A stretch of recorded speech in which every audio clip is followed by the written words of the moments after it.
శుక్లాంబరధరం విష్ణుం శశివర్ణం చతుర్భుజం ప్రసన్నవదనం ధ్యాయేత్ సర్వవిఘ్నోపశాంతయేత్.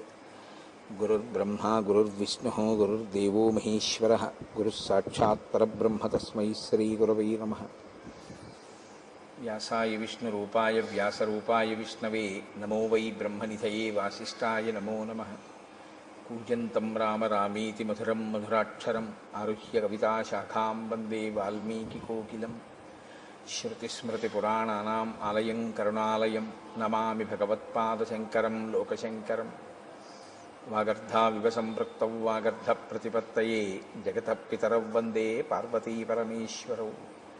సూక్తిం సమగ్రేతున స్వయమేవ లక్ష్మీః శ్రీరంగరాజమహిషీ మధురైకటాక్షైః. వైదగ్ధ్యవర్ణగుణగుంభనగౌరవైర్యాం కండూలకర్ణకుహరాः కవయోధయంతి.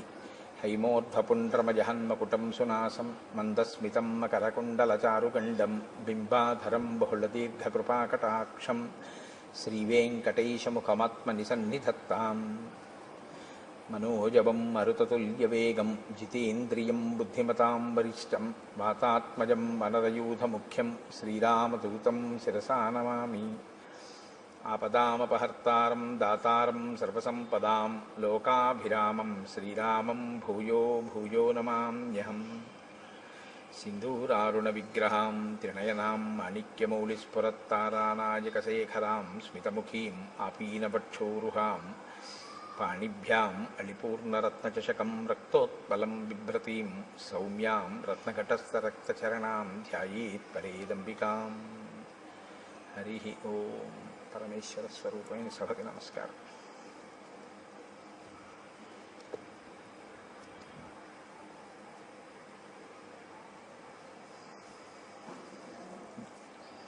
జటాయువుకి ఉత్తమ గతులను కల్పించినటువంటి రామచంద్రమూర్తి లక్ష్మణ సహితుడై సీతాన్వేషణం చేస్తూ అరణ్యంలో ప్రవేశించినటువంటి ఘట్టాన్ని మీకు నేను వివరిస్తున్నాను. నేను ఆ సీతమ్మని వెతుకుతూ వాళ్ళు నైరుతి దిశగా ముందుకి సాగిపోయారు.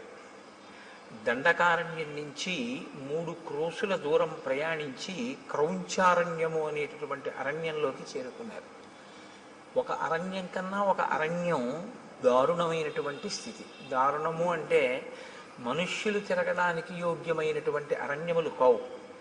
అంత విపరీతంగా చెట్లు పొదలు తుప్పలు క్రూరమృగాలు సర్పాలతోటి నిండిపోయినటువంటి అరణ్యాలు.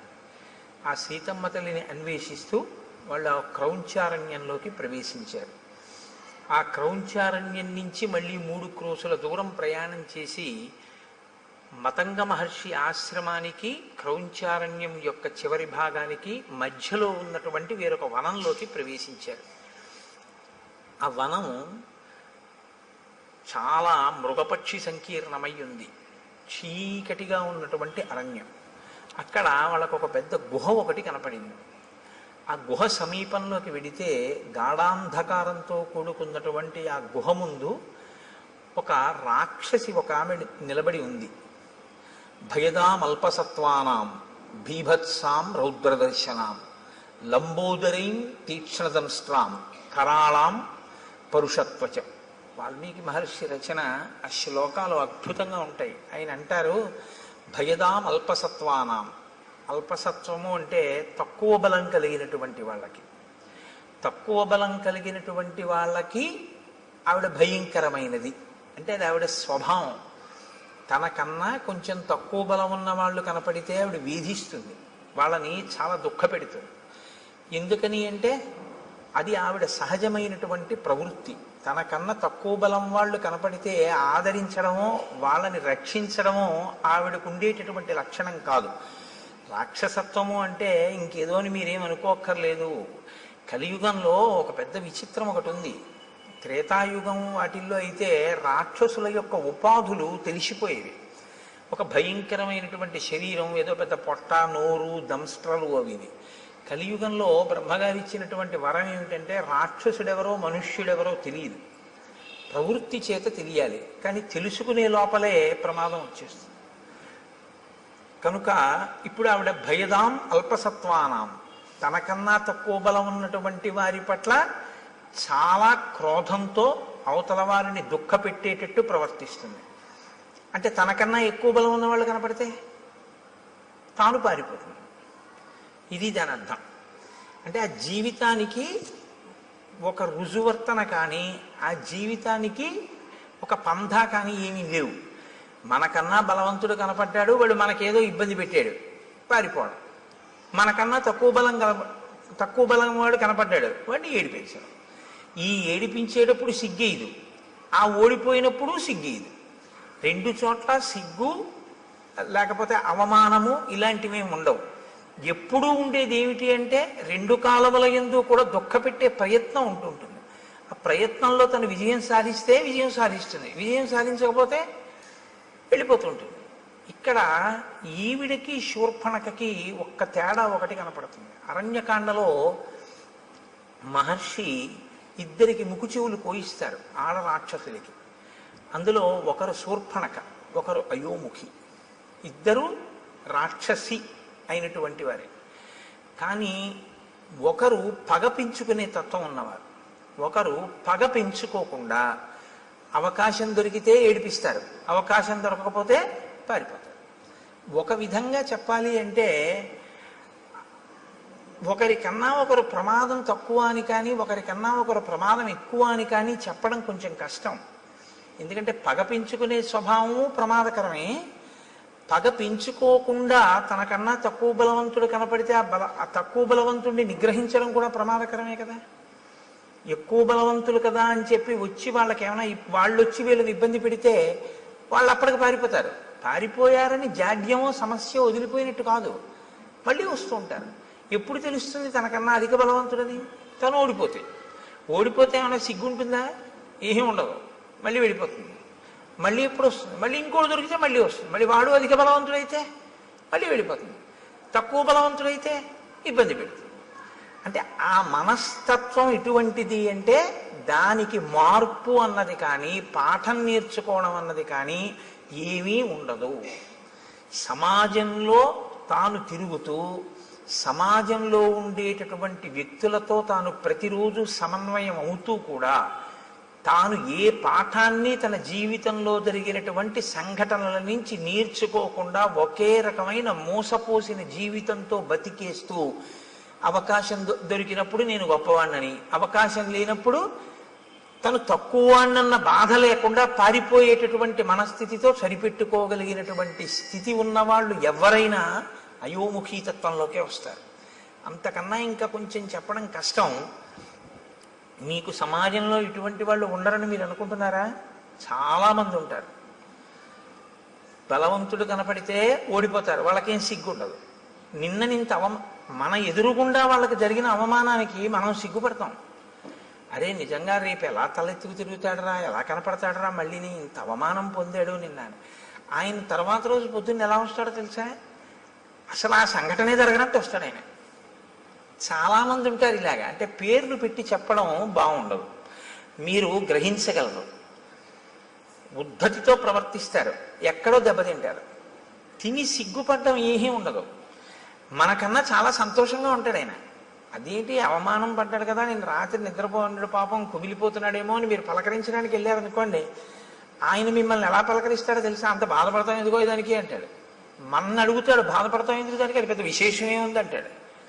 ఒకవేళ అతను విజయం సాధించాడు అనుకోండి, మీరు అసలు పట్టుకొనే లేరు. ఈ మనఃప్రవృత్తి అత్యంత ప్రమాదకరం. అది ఎప్పటికీ ఏమీ తెలుసుకోలేదు. వీళ్ళ వల్ల ప్రమాదం ఎక్కడొస్తుందంటే వాళ్ళకేం ఉండదు. వాళ్ళకి ఒక రకంగా వాళ్ళకి ఏమిటంటే ఎప్పుడూ అలాగే గడిపేస్తూ జీవితాన్ని జీవించేస్తూ ఉంటారు. వాళ్ళని అంటి పెట్టుకుని ఉన్న వాళ్ళకి చాలా కష్టంగా ఉంటుంది.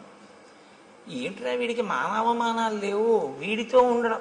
ఆయనకు కొడుకున్నాడు అనుకోండి, ఆ కొడుక్కి మానవమానాలు ఉన్నాయనుకోండి, ఆయన చాలా ఇబ్బంది పడతాడు. మా నాన్నగారు చెప్పలేడు తండ్రికి, మా నాన్నగారు ఏమీ తెలుసుకోరు, ఎప్పుడూ ఇలాగే ప్రవర్తిస్తారు. ఇది చాలా కష్టంగా ఉంది అని తను బరువు అవుతూ ఉంటాడు. తను బరువు అయ్యేటటువంటి పరిస్థితి మంచి ప్రవర్తన కాదు. అది దిద్దుకోవాలి, ఎవరైనా సరే దిద్దుకోవలసి ఉంటుంది దాన్ని.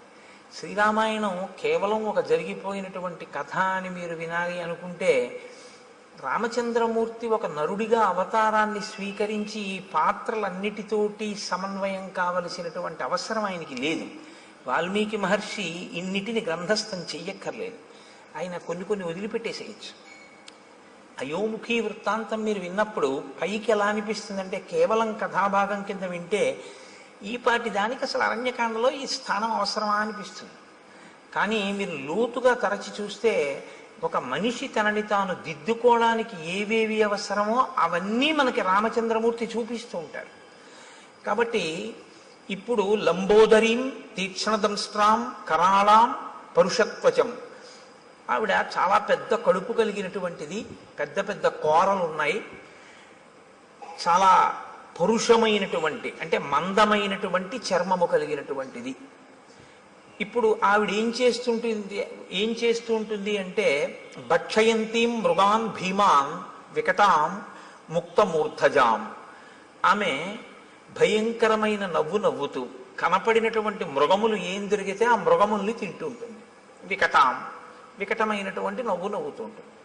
ముక్తమూర్ధజాం, కేశములు సంస్కరింపబడి ఉండవు, ఆ జుత్తు అంతా విరబోసుకుని ఉంటుంది. ఇది ఒక దారుణమైనటువంటి ప్రవృత్తి. నేను మన్నింపబడదను కాక నేను రామాయణం చెప్తున్నానంతే, నేను ఇంక ఎవరిని ఉద్దేశించి చెప్పడము నా ఉద్దేశ్యం కాదు. స్త్రీ కేశపాశం కింద కట్టబడి ఉండి తీరాలి అని శాస్త్రవాక్కు.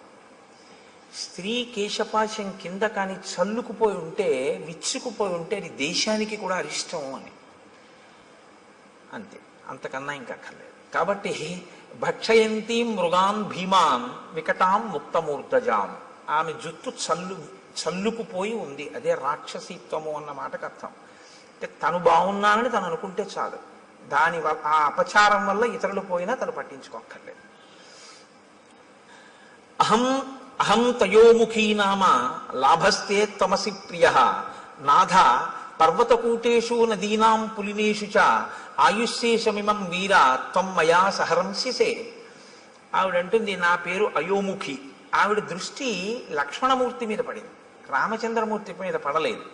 ముక్కు చెవులు కోయించుకునే వాళ్ళందరి దృష్టి లక్ష్మణుడి మీదే పడుతుందో ఏమో మరి. ఆవిడంది నీవే నాకు తగినటువంటి భర్తవి, అంతే. ఆవిడే నిర్ణయించేసుకుంది. శూర్పణఖ ఎలా నిర్ణయించేసుకుందో అలాగే ఆవిడే నిర్ణయించేసుకుంది. కాబట్టి ఇక నువ్వు శేష జీవితం అంతా కూడా సంతోషంగా నాతో ఆ నదుల యొక్క ఒడ్ల యందు పర్వత శిఖరముల యందు విహరిస్తూ సంతోషంగా గడుపుదువుగానివి. కాబట్టి నువ్వు నాతో సంతోషంగా గడపడం కోసం రా, మన ఇద్దరం భార్యాభర్తలమై గడుపుదాం అని ఆమె లక్ష్మణుణ్ణి పట్టుకుంటే ఏవ ముక్తస్తు కుపిత ఖడ్గముద్ధృత్య లక్ష్మణ కర్ణనాశే స్తనౌ చాస్య నిచకర్తారి సూదన. ఆ పట్టుకున్నటువంటి అయోముఖి యొక్క ముక్కు, చెవులు, స్తనములు, వీటిని తన కత్తి పెట్టి ఆయన తెగ కోసేసాడు. తెగ కోసేస్తే ఆవిడ లక్ష్మణుణ్ణి విడిచిపెట్టేసి అరణ్యంలోకి పెద్ద రవం చేస్తూ ఏడుస్తూ నెత్తురు కారిపోతూ పరిగెత్తుకుంటూ వెళ్ళిపోయింది.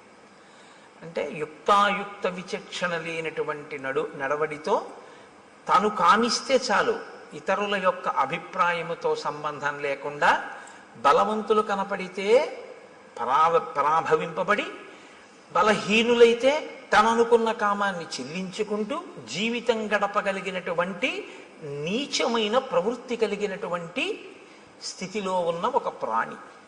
కాబట్టి ఇక అయోముఖి ఈ కాళ్ళలో ఏం మనకు కనపడదు ఆవిడ.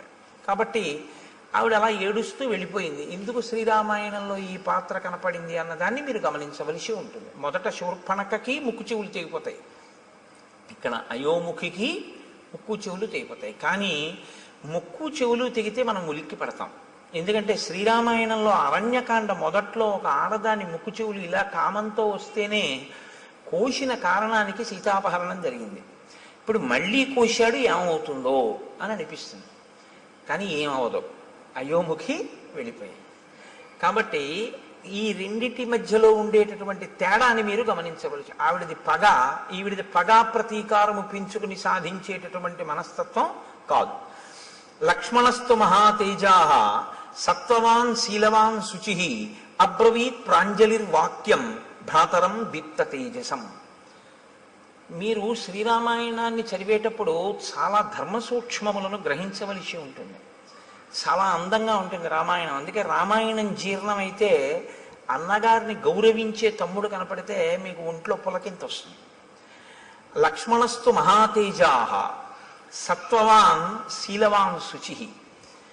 ఆయన రామచంద్రమూర్తితో మాట్లాడుతున్నాడు. ఎవరు? లక్ష్మణుడు. అయోముఖి పారిపోయింది, ఇద్దరు నడుస్తున్నారు. ఇప్పుడు అకస్మాత్తుగా ఆయనకి ఏదో రాముడితో మాట్లాడాలి అని అనిపించింది. ఎలా మాట్లాడేటో తెలుసా అండి? ఇలా ఎడంచేతో రామ అని పిలిచి కూడా మాట్లాడాలంటే. కానీ ఆయన ఎలా మాట్లాడాడంటే అబ్రవీత్ ప్రాంజలిర్వాక్యం. ఆయన మాట్లాడేటప్పుడు అంజలి ఘటించి రాముడితోటి అన్నయ్య అని ఇలా నమస్కారం చేసి మాట్లాడతాడు. ఎందుకంటే చాలా చోట్ల చెప్పుకున్నాడు లక్ష్మణుడు, నేను రాముణ్ణి అన్నగా చూడను, రాముణ్ణి నా గురువుగా చూస్తాను. అందుకని ఎప్పుడూ అంత గౌరవంతోనూ ఉంటాడు. అందుకే రామాయణం బాగా అనుభవించకుండా రామాయణంలోది ఏదీ గీసే ప్రయత్నం చేయకూడదు. అలా ప్రయత్నం చేస్తే ఏమవుతుందో తెలుసా అండి? చూసిన వాళ్ళకి అలా ఉంటాయిలా ఉంది అందులో ఉన్న వ్యక్తిత్వాలు అని అనిపిస్తుంది. శబరి పళ్ళు తీసుకొచ్చి రాముడికి పెడుతుంటే రాముడు పుచ్చుకుంటుంటే రాముడు కూర్చున్న అరుగు మీద లక్ష్మణుడు ఎడంకాలు ఎత్తి పెట్టినట్టుగా ఉందనుకోండి ఒక ఫోటో. అలా ఉంటాడా ఎప్పుడైనా లక్ష్మణుడు? అవి ఏమవుతాయంటే చూసే వాళ్ళ హృదయాల్లో తప్పు భావాలు నింపుతాయి. కాబట్టి శ్రీరామాయణాన్ని జాగ్రత్తగా గమనించవలసి ఉంటుంది. గమనించకుండా చేతిలో కళ ఉండడం వేరు, రామాయణాన్ని గీయడం వేరు. రామాయణాన్ని గీయాలి అంటే రామాయణం చదివి రామాయణం గురించి కొంత అధికారం ఉండాలి. రామాయణంలో ఉండేటటువంటి వ్యక్తిత్వాలు బహు విశిష్టమైనవి. అంత విశిష్టమైనటువంటిది, అందులో అటువంటి ఘట్టాల గురించి ఏదైనా కూర్పు చేస్తే చాలా జాగ్రత్తగా ఉండాలి. కాబట్టి నేను దేన్ని దృష్టిలో పెట్టుకున్నానో మీరు గమనించి ఉంటారు. కాబట్టి ఇప్పుడు అబ్రవీత్ ప్రాంజలిర్వాక్యం భ్రాతరం దీప్త తేజసం. అంజలి ఘటించి రామచంద్రమూర్తితో మాట్లాడుతున్నాడు. స్పందతే మే దృఢం బాహు ఉద్విగ్నమివ మే మనః ప్రాయశ్చాప్య నిష్టాని నిమిత్తాన్యుపలక్షయే. నేను మీతో తరచూ ప్రస్తావన చేస్తూ ఉంటాను. శ్రీరామాయణం ఒక ధర్మశాస్త్రం, శ్రీరామాయణం పరిపాలనా శాస్త్రం, శ్రీరామాయణం జ్యోతిష శాస్త్రం, శ్రీరామాయణం శకున శాస్త్రం. మీరు ఎలా చూస్తే రామాయణం మీకు అలా కనపడుతుంది. కాదు, పక్షుల గురించి తెలుసుకోవాలా? రామాయణం చదవచ్చు. పర్వతాల గురించి తెలుసుకోవాలా? రామాయణం చదవచ్చు. భౌగోళిక శాస్త్రం పరిశీలనం చేయాలా? రామాయణం తెలుసుకోవచ్చు. మృగముల గురించి తెలుసుకోవాలా? శ్రీరామాయణం చదువుకోవచ్చు. మీరు ఏది తెలుసుకోవాలన్నా రామాయణం చదువుకుంటే మీకు అందులో తెలియని ఉండవు. ప్రతి శ్లోకము అమృత భాండమే. ప్రతి శ్లోకంలో మహర్షి సందేశాన్ని నింపి ఉంచుతారు. అందుకే ఆయన ఈయనతో మాట్లాడాడు అని ఆయన చెప్పరు. అలా చెప్పడం చాలా తేలిక. అలా చెప్పరు. మాట్లాడేటప్పుడు ఎలా నిలబడి మాట్లాడాడు చెప్తారు. ఒక ఆయన వచ్చాడు, ఎవరు ముందు లేచారు, ఎవరు తర్వాత లేచారు, ఎవరు ఎవరికి అర్ఘ్యం ఇచ్చారు, పాద్యం ఇచ్చారు, ఎవరు ఎవరితో ఏ ప్రశ్న వేశారు, ఎవరు ఎలా జవాబు చెప్పారు. ఒక సంఘటన అయిపోయిన తర్వాత రాముడు అన్ని లక్ష్మణుడికి చెప్తూ ఉంటాడు. రాముడు లక్ష్మణుడికి చెప్పేటప్పుడు మీరు చాలా జాగ్రత్తగా చదవాలి ఆ సర్గని. అందులో ఒక అత్యుత్తమమైనటువంటి సందేశం ఒకటి ఉంటుంది. రాముడు ఒక సర్గ చివర ఒక వ్యక్తితో తాను చూసి మాట్లాడి వెళ్ళిపోయేటప్పుడు లక్ష్మణుడితో చెప్తాడు, చూసావా లక్ష్మణ, ఇవాళ మనం ఇది చేశాం కదా, దీనివల్ల ఇది అన్నమాట ఫలితం అంటాడు. గురువుతో తిరిగేటటువంటి శిష్యుడికి అందే మహోత్కృష్టమైన ప్రయోజనం అదే. మీరు ఎన్నో శాస్త్రాలు మదిస్తే తప్ప అందనటువంటి విషయం అలవోకగా అందిపోతుంది.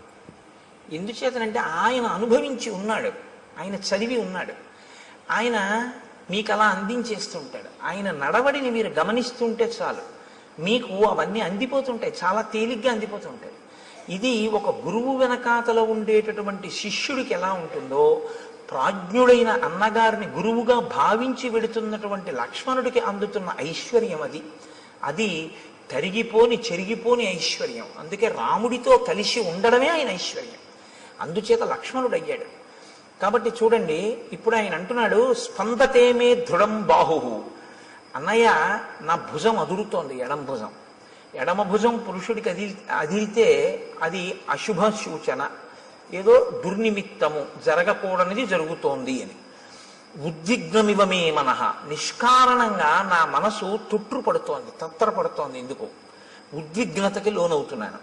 కాబట్టి ప్రాయశ్చాప్యనిష్టాని నిమిత్తాన్ విపలక్షయే, ఏదో భయంకరమైనటువంటి సంఘటన, మనసుకి పరివేదన కల్పించేటటువంటి సంఘటన జరగబోతోంది అని నాకు అనిపిస్తోంది. ఇప్పుడు ఒక సంఘటన జరగబోతోంది, అదేదో చాలా క్లేశమైనటువంటి విషయమే. అందులోంచి బయటికి వస్తావా, బయటికి రావా? అది ప్రధానం. జబ్బు వచ్చింది రైతే, డాక్టర్ గారి దగ్గరికి వెళ్ళి అది చేయించుకోండి అన్నారు. చేయించుకుంటే బతుకుతానా అండి అని అడుగుతారా లేదా? అడుగుతాం కదా. చేయించుకుంటే బతుకుతామండి అని అడుగుతారు. అలాగే బయటికి వస్తావా, రావా? దుర్నిమిత్తం కనపడుతోంది, జరగకూడనిది జరుగుతోంది అని తెలుస్తోంది, బయటికి వస్తావా? కేవలం జరిగేది మాత్రమే చెప్తే బయటికి వస్తావో రావో చెప్పనటువంటి అసమగ్రత ఉన్నట్టు. సమగ్రత ఎప్పుడు ఉన్నట్టు? ఒక జరగకూడనిది జరుగుతోంది కానీ నువ్వు బయటికి వస్తావు అన్న విషయాన్నో బయటికి రావు అన్న విషయాన్నో కూడా చెప్పాలి. నిన్న రాముడు వస్తున్నప్పుడు మీకు నేను కొన్ని దుర్నిమిత్తాలు చెప్పాను. ఖచ్చితంగా ఏదో అమంగళం జరిగిపోయింది అన్నాడు రాముడు. ఏదో బాధాకరమైన విషయం జరిగిపోయింది, ఎందుకంటే శకునాలు అలా ఉన్నాయన్నాడు. సీతాపహరణం అయిపోయింది. ఇవాళ లక్ష్మణుడు చెప్తున్నాడు శకునాలు.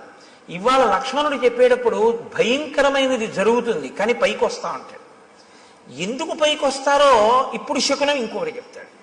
నేను అందుకే మీకు చెప్పింది, ఇంకా మళ్ళీ శకున శాస్త్రం ఏం మీరు చదవక్కర్లేదు. రామాయణం చదివితే శకున శాస్త్రం వచ్చేస్తుంది అంతే. రామాయణం చదివితే మీకు తెలియకుండా మీకు జ్యోతిషంలో కొన్ని విషయాలు తెలిసిపోతాయి. నిన్న లేదు జటాయువు వింద ముహూర్తం గురించి మాట్లాడాడు. అందుకని ఏష వంచులకో నామ పక్షీ పరమదారుణ ఆవయోర్ విజయం యుద్ధే శంసన్నివ వినర్దతి. అన్నయ్య, వంచులకము అనబడేటటువంటి పక్షి కూస్తోంది, ఆ కూత వినపడుతోంది. అది నిజంగా ఆ పక్షి కూస్తే చాలా తొందరగా యుద్ధం వస్తుంది, చాలా హఠాత్తుగా వచ్చేస్తుంది యుద్ధం. కానీ ఆ యుద్ధంలో జయాన్ని పొందుతాం. కాబట్టి నాకు ఇటువంటి శకునములు కనపడుతున్నాయి అని అన్నాడు. అంతే. ఒక పెద్ద శబ్దం, ఎంత పెద్ద శబ్దం అంటే ఆ శబ్దం ఎటువంటిది అంటే మీరు అర్థం చేసుకోవాలంటే ఒక్కటే ఉపమానం చెప్పవలసి ఉంటుంది. అంతరిక్షం వరకు ధ్వని వినపడేటట్టుగా ఒక పిడుగు పడితే ఎటువంటి ధ్వని ఉంటుందో అంత ధ్వని అక్కడ వినపడింది. అంటే ఇప్పుడు మీరు ముందు ఒక విషయాన్ని గమనించవలసి ఉంటుంది. మహర్షి హృదయం ఏమిటో తెలుసా అండి? రాముడు బాలకాండలో శివధనస్సుని ఎక్కుపెట్టినప్పుడు ధనుర్భంగం అయింది. విశ్వామిత్రుడు, రాముడు, లక్ష్మణుడు, జనకుడు తప్ప మిగిలిన వాళ్ళు ఎవ్వరూ కూడా నిలబడిన వాళ్ళు లేరు.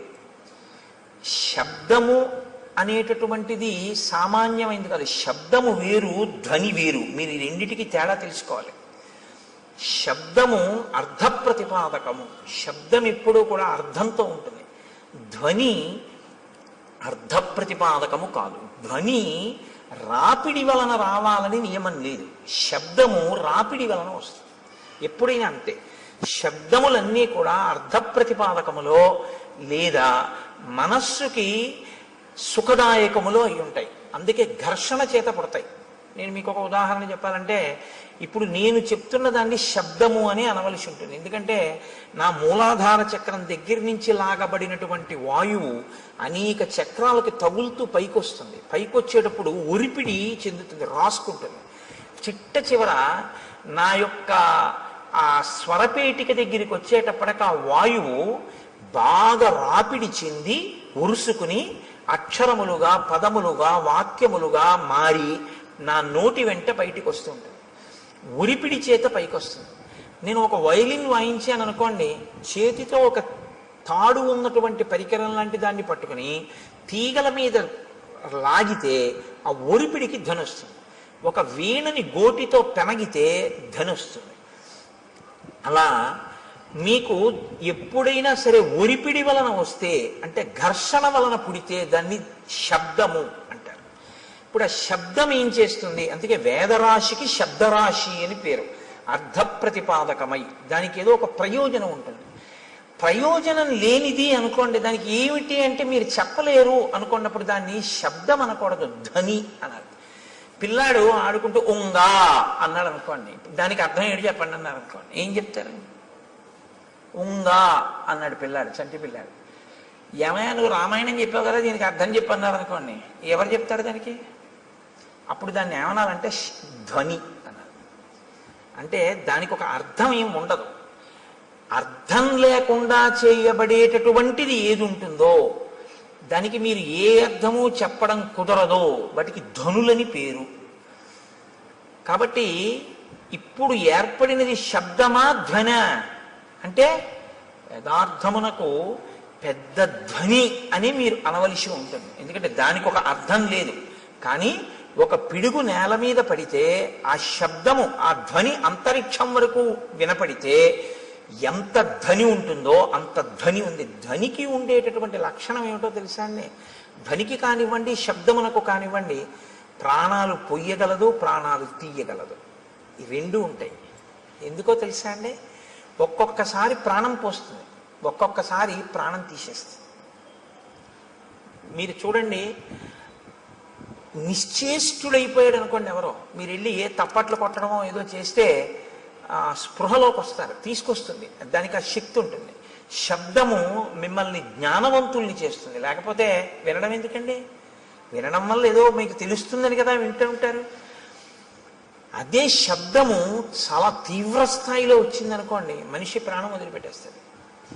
అందుకే పిడుగు పడితే పిడుగు యొక్క ధ్వనికి భవనములు కింద పడిపోతుంటాయి.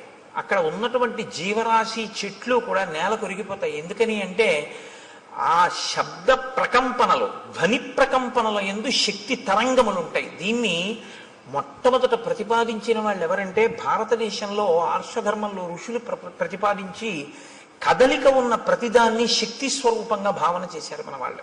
అందుకే శబ్ద బ్రహ్మమయీ చరాచరమయీ జ్యోతిర్మయీ వాంగ్మయీ తత్వాతీతమయీ నిరంజనమయీ అని అమ్మవారిని స్తోత్రం చేశారు. అమ్మవారిని స్తోత్రం చేశారు అంటే మీరు ఒకటి గుర్తుపెట్టుకోవాలి, కదులుతున్నది ఏదైనా శక్తిగా భావన చేశారు. కదిలి కదిలి ఇక కదలవలసిన అవసరం లేని రీతిలో నీలో నువ్వు అనుభవించవలసిన ఆనందాన్ని శివుడిగా సంకేతించారు. కాబట్టి ఇప్పుడు శివశక్తులు రెండు ఎప్పుడూ కలిసే ఉంటాయి. ఈ రెండిటిని మీరు వేరు చేసి చూడడం అనేటటువంటిది ఎప్పుడూ కుదరదు. అందుకే ఈ ప్రపంచమంతా కూడా పరమశివ తాండవ పార్వతీ లాస్య స్వరూపము అన్నారు శంకరాచార్యులు వారు. లాస్యం అంటే భావం, తాండవం అంటే కదలిక. మీరు చూడండి, మీకు ఈ ప్రపంచమంతా శివస్వరూపంగా, మంగళస్వరూపంగా చూడడం ఎలాగా అంటే దానికి ఆ దృష్టికోణాన్ని శంకరులు అందించారు. అందుకని వారు జగద్గురువులు అయ్యారు. కదలకుండా ఉండదు. ఇప్పుడు నేను ఏదో మాట్లాడుతున్నాను, కదులుతూ ఉంటాను. కదలిక తాండవం శివస్వరూపం. ముఖమునందు భావ ప్రకటనము అమ్మవారు లాస్యం. ఒక ఆయన నవ్వుతూ ఉంటాడు, ఒక ఆయన విచారంగా ఉంటాడు, ఒక ఆయన సంతోషంగా ఉంటాడు, ఒక ఆయన హాస్యం ఆడుతూ ఉంటాడు. మీరు అలా విడుతూ చూస్తుంటే రకరకాల భావనతో ఉంటారు. అందరూ ఒక్కలా ఉండరు. ఇన్ని భావనలు అమ్మవారు, ఇన్ని కదలికలు ఈశ్వరుడు. కదలిక భావన కలిసే ఉంటాయి ఎప్పుడు. చూడండి, కలిసే ఉంటాయి అనేటప్పటికీ నేనేమన్నాను, ఇలా అన్నాను. అంటే లోపల కలయిక అన్న భావన రాగానే నేను ఇలా సంకేతించాను. ఈ భావన, ఈ కదలిక రెండు ఒకదాన్నొకటి అనుసరించడం.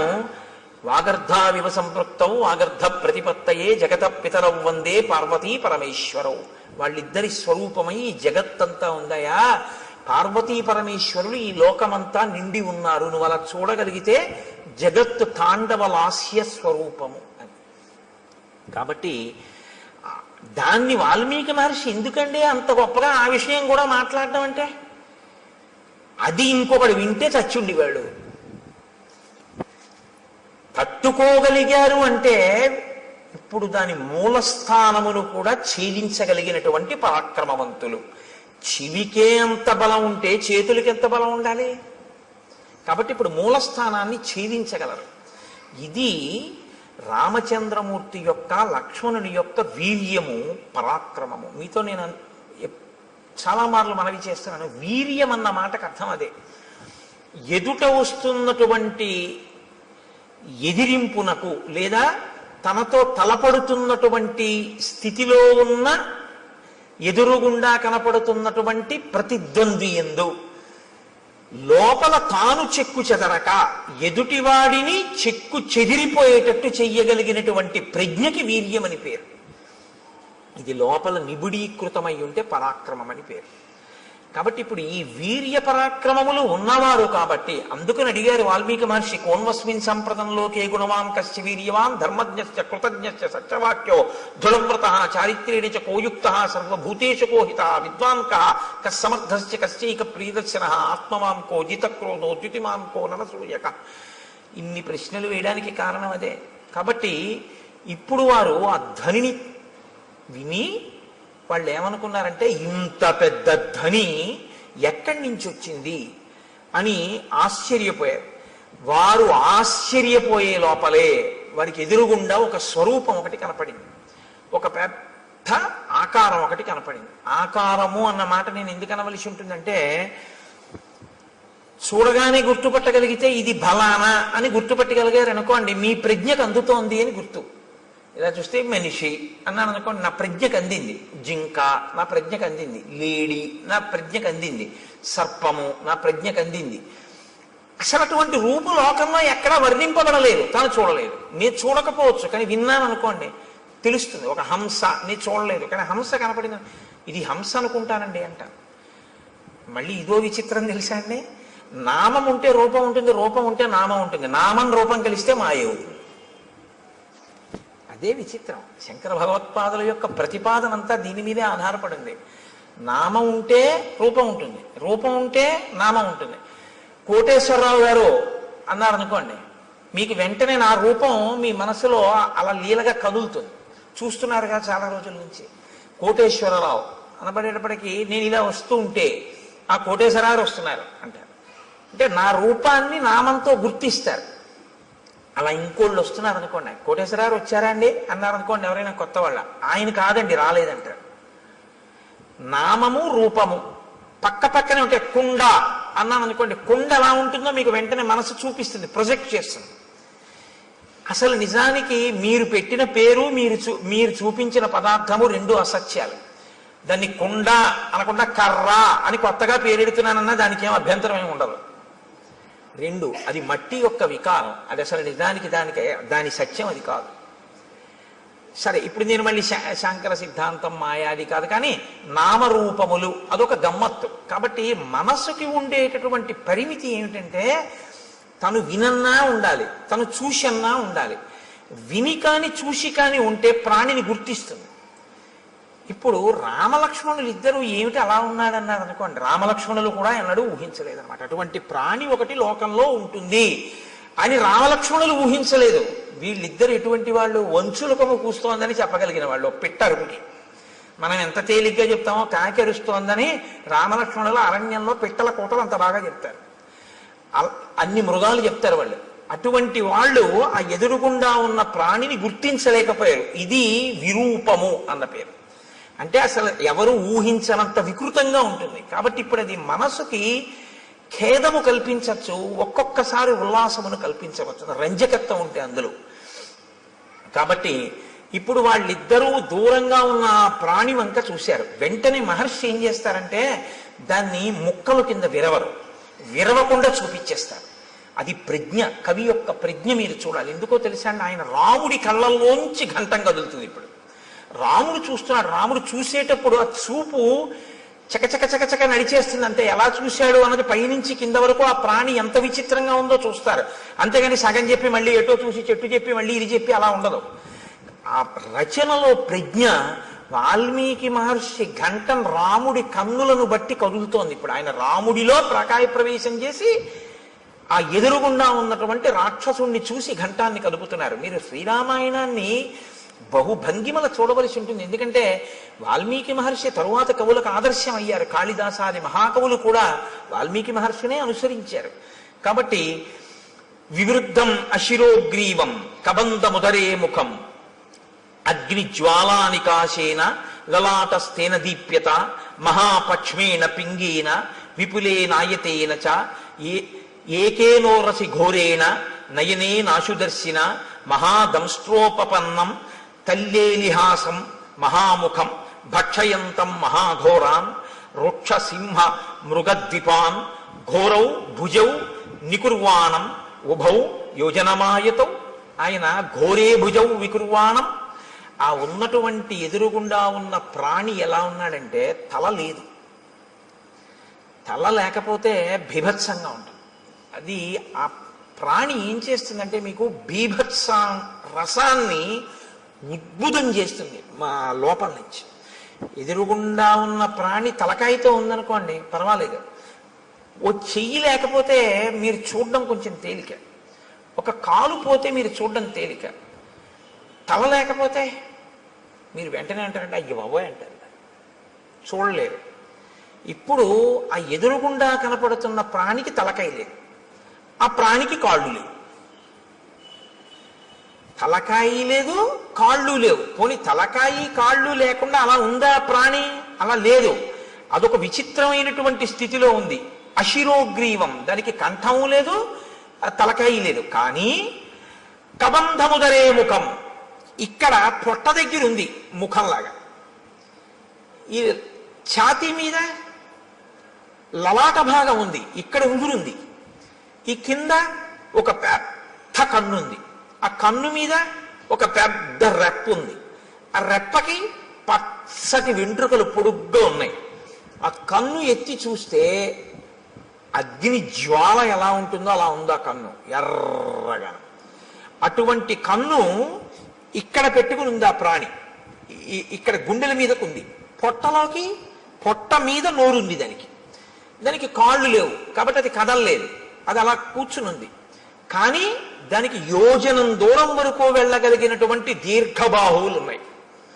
ఇప్పుడు అది ఏం చేస్తోందంటే ఎంత దూరమైనా సరే దానికి ఉన్నటువంటి కళ్ళతో చూస్తూ ఉంటుంది. నయనే నాశుదర్శిన అంటే ఒక్క కన్నే అయినా ఎంత దూరమైనా అది చూడగలదు కానీ లేచి వెళ్ళలేదు, గమనం లేదు. దానికి గమనం లేదు కాబట్టి అది ఏం చేస్తుందంటే చెయ్యి చాపుతుంది, చాపి తడుగుతుంది ఇలాగా. అంటే అది ఎటిళ్ళిందో ఇలా ఇలా తడుగుతుంది, తడివి పట్టుకుంటుంది. అది ఏనుగు కానివ్వండి, పులి కాని, సింహం కాని ఏదైనా సరే పట్టుకోగలిగినటువంటి చేతులు దానివి. ఎంత దూరం? ఇక్కడి నుంచి ఒక యోజనం దూరం వరకు ఉంటాయి చేతులు, దాంతో పట్టుకుంటుంది. పట్టుకుని ఈడుస్తుంది ఆ ప్రాణుల్ని. ఆ ఈడ్చి ఆ ఆకర్షంతం వికర్షంతం అనేకాన్ మృగయూధపాన్ స్థితమావృత్య పంధానం తయోర్భ్రాతోహో ప్రపన్నయోహో. అది వాటిని పట్టుకుని ఈడుస్తుంది ఇలాగా. అది నిజంగా మహర్షి ఒక లైవ్ టెలికాస్ట్ అండి. అది నిజంగా అద్భుతం. ఎందుకంటే పట్టుకుని ఇలా ఎత్తడం కొన్ని ప్రాణుల లక్షణం, ఈడ్వడం కొన్ని ప్రాణుల లక్షణం. మీరు చూడండి, ఉత్తమమైనటువంటి సంస్కారం ఉన్న ప్రాణులు కొన్ని ఉంటాయి. చాలా ఉత్తమ సంస్కారం ఉన్న ప్రాణులు అని గుర్తేమిటో తెలుసా అండి? చేతితో పట్టుకుని ఎత్తి తింటాయి. అవి లోకంలో ఒకటి మనుష్యుడు, 2 కోతి, 3 ఏనుగు. వేదంలో మంత్రాన్ని నేను చెప్తున్నాను ఇప్పుడు మీకు చెప్పేది. చాలా ఉత్తమ సంస్కారంతో ఈశ్వరుడు సృష్టించిన ప్రాణి అని గుర్తు ఏమిటంటే చేతితో తింటుంది. ఏనుగు ఎత్తి తొండంతో నోట్లో పెట్టుకుంటుంది, కోతి అరటిపండుని ఎత్తి నోట్లో పెట్టుకుంటుంది, మనిషి పదార్థాన్ని ఎత్తి చేత్తో తింటాడు. ఈడ్చి తినేటటువంటివి, క్రౌర్యం ఉన్నటువంటివి ఈడ్చి తీసుకెడతాయి. ఒక పులి ఉందనుకోండి, ఓ జింకని కొట్టి ఆ పంజాతో పట్టుకుని నోటితో పట్టుకుని భూమి మీద ఈడుస్తూ తీసుకెళ్తుంది.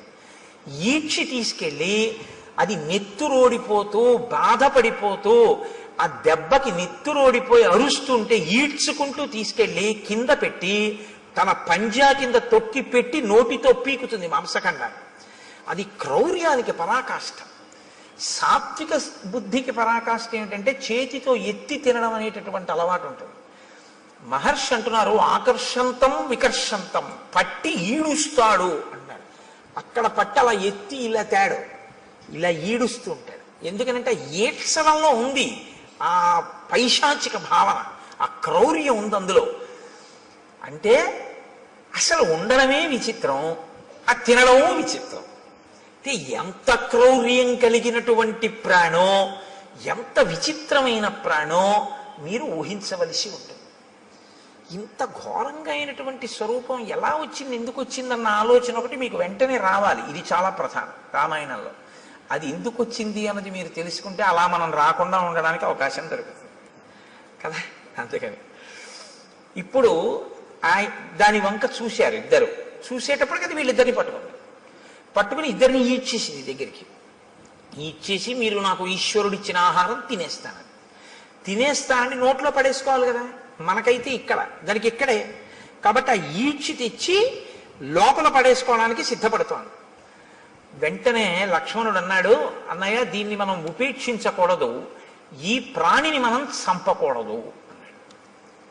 నిజంగా శ్రీరామాయణం ధర్మశాస్త్రం అద్భుతం. అందుకు మహర్షి ప్రతి చిన్న విషయాన్ని కూడా రచనలో చూపిస్తాడు. నిశ్చేష్టానాం మధో రాజన్ కుచ్చితో జగతీపతే క్రతు మధ్యోపనీతానాం పశూనాం ఇవ రాఘవ. లక్ష్మణుడు అంటున్నాడు, కదలిక లేని ప్రాణిని చంపకూడదు. ఎందుకంటే అది పారిపోవడానికి అవకాశం ఏది? పారిపోవడానికో, విన్నిచ్చి పారిపోవడానికో, నీ మీద కలియబడ్డానికో దానికి అవకాశం ఉంటే నీ వీరత్వం చంపాలి. కదలలేని దాన్ని చంపడం ఏంటి? బలి మా బావ బల్లెమ్ము చేబూని పుల్లాకు తూట్లుగా పొడవలేదే అన్నట్టు కదలలేని ప్రాణిని చంపడం ఏంటి? కాబట్టి అన్నయ్య మనం చంపకూడదు దీన్ని. ఎంత ధర్మం అండి! ఇంకోడైతే ఈ ధర్మం కదూ కాపాడింది, అందుకు కాదు అన్నాడు మారీచుడు. రామో విగ్రహవాన్ ధర్మ అన్నాడు. అప్పుడు కూడా ఇలా ఉన్నాడు. బాబా ఇదేమిటి అంటే బుద్ధి వెంటనే స్వస్థతను తప్పి చంపేవతల వారేద్దాం అందరూ. వాళ్ళు బాగా ఆలోచిస్తారు, ప్రతి దాన్ని ధర్మం కోణంలో చూస్తారు. అక్కడ ఎవరున్నారండి చంపేస్తే? చంపేశారనుకోండి ఇద్దరు కలిసి, పోన్లే అన్నయ్య ఎవరు చూడొచ్చారు అనొచ్చు. కాదు, ఎవరు చూడొచ్చారనరో, చూడవలసిన వాడు చూడకపోవడం అన్నది ఎలా జరుగుతుందంటారు వాళ్ళు. ఇది ధర్మావలంబనకి కారణం. ధర్మమూర్తిగా ఎందుకు ఉండగలుగుతాడు ఒక వ్యక్తి అంటే, నేను ఎలా తప్పుకుంటానండి, ఈశ్వరుడు ఎప్పుడూ చూస్తూ ఉంటాడు కదా అంటాడు. నేను ఒకవేళ తప్పు చేస్తే ఈశ్వరుడు యొక్క సన్నిధానంలోనే నేను తప్పు చేయాలి తప్ప ఈశ్వరుడు చూడకుండా నేను తప్పు చేయడం కుదరదు. ఆయన ఎప్పుడూ చూస్తూ ఉంటాడంటాడు. ఎప్పుడూ చూస్తున్నాడు వాడు అన్నవాడు చాలా తప్పులు చెయ్యలేడు. చాలా అన్నమాట నేను ఎందుకన్నానో తెలుసా అండి? ఏ తప్పు చెయ్యలేడని ముందే అనడం చాలా కష్టం.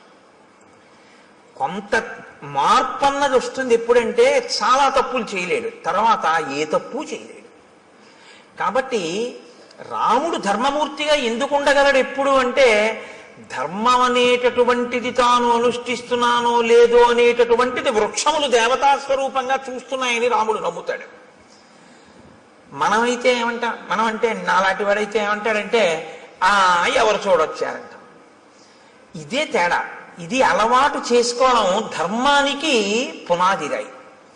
ఇది నిలబడాలి. ఇది నిలబడితే మార్పు వస్తుంది మనసులో. కాబట్టి నిశ్చేష్టానాం మధోరాజన్ కుచ్చితో జగతీపతే. ఓ జగతీపతి రామా, మనం స్థాణువుగా కదలలేని వాడిని చంపకూడదు. కాబట్టి ఇతను తన నోట్లో మన్ని పడేసుకునేటట్టు ఉన్నాడు. కాబట్టి ఈ రెండు బాహువులని తరిగేద్దాం. ఇతని శక్తి బాహువులే. ఎందుకని? దమనం లేదు, కదలలేడు. నోటితో కరవలేడు, ఎందుకంటే పొట్టకుంది నోరు. బోర్లా పడుకుని కరిచి పట్టుకోగలిగినటువంటి శక్తి లేదు. కానీ చేతులతో మాత్రం తడిమి పట్టుకుంటాడు. కాబట్టి చేతులు నరికేస్తే వీడు ఉన్నా ఒకటే, ఊడిపోయినా ఒకటే. అక్కడతో వీడు కూడా చచ్చిపోతాడు. ఎందుకంటే ఆహారం లేదు ప్రాణానికి. ఆహారం లేకపోతే ప్రాణము నిలబడదు, శోషించిపోయి పడిపోతుంది.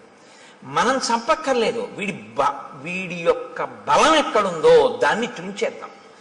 దాన్ని మాత్రం ఎందుకు తుంచాలి? మన్ని పట్టుకున్నాడు కాబట్టి, మన్ని ఇప్పుడు నోట్లో పడేస్తాడు కాబట్టి బాహువులు తుంచేద్దాం. కాబట్టి దక్షిణం బాహుం అసక్తామసినా తతః చిచ్ఛేదరామో వేగేన సవ్యం వీరస్తు లక్ష్మణ. రాముడు కుడి భుజాన్ని నరికేశాడు, లక్ష్మణుడు ఎడమ భుజాన్ని నరికేశాడు. రెండు చేతులు ఊడి కింద పడిపోయాయి. కింద పడిపోగానే అతను చాలా సంతోషపడిపోయాడు. ఇది విచిత్రం రామాయణంలో. చాలా సంతోషపడి అన్నాడు, ఓ నేను ఎదురు చూసిన సంఘటన జరిగింది. ఇన్నాళ్ళు ఈ రెండు చేతులు నరికేవాడి కోసమే తడిమి పట్టుకుంటున్నాను, ఇవాళ వీటిని నరికేవాడు దొరికాడు. ఎవరు మీ ఇద్దరు అన్నాడు. అంటే వాళ్ళు నోర్ము నీకు మేం చెప్పడం ఏంటి అనరు. అది విచిత్రం. ఇది వినయం. వాళ్ళు ఎవరు అడగనివ్వండి, శూర్పణఖ అడిగినా చెప్తారు, ఎవరు అడిగినా చెప్తారు, ఎంత అందంగా అలాగని అనవసరమైనటువంటి చోట దీర్ఘంగా మాట్లాడరు. సమయాన్ని ఎంత పొదుపుగా వాడి మాట్లాడతారంటే ఎక్కడ ఎంతవరకు అవసరమో, ఏది అవతల ప్రాణికి చెప్పవలసి ఉంటుందో అక్కడ వరకే చెప్తారు తప్ప అదే పనిగా సొదపెట్టి అర్థం లేకుండా మాట్లాడడం ఉన్నది ఉండదు. అందుకే నేను మీతో మనవి చేస్తున్నాను, శ్రీరామాయణం మీరు బాగా చదివితే మాట్లాడడంలో ప్రజ్ఞ మీకు వస్తుంది. ఎవరితో ఎలా మాట్లాడాలి, ఎంత మాట్లాడాలి, ఇవి బాగా అలవాటు అవుతుంది. అసలు మనిషి పాడైపోయేది అందుకే కదండి, అక్కర్లేని మాటలన్నీ మాట్లాడడం వల్లే పాడైపోతుంటాడు. కాబట్టి అయమిక్ష్వాకుదాయాదో రామో నామ జనైశ్రుత అస్యై వారజం విద్ధి భ్రాతరం మాంచ లక్ష్మణం. నేను అయమిక్ష్వాకుదాయాదో రామో నామ జనైశ్రుత, ఈయన మా అన్నగారు రామచంద్రమూర్తి. అస్యై వావరజం విద్ధి, నేను ఆయన తమ్ముణ్ణి. భ్రాతరం అంచ లక్ష్మణం, నేను ఆయన తమ్ముణ్ణి, నన్ను లక్ష్మణుడు అంటారు. అస్య దేవ ప్రభావస్య వసతో విజనేవనే రక్షసాపహృతా పత్ని యామిచ్చంతా విహాగతౌ. మా అన్నగారి పత్ని, నా వదిన గారైనటువంటి తల్లిని ఒక రాక్షసుడు అపహరించాడు. ఆవిడ్ని వెతుక్కుంటూ మేము ఈ అడవిలో తిరుగుతున్నాం.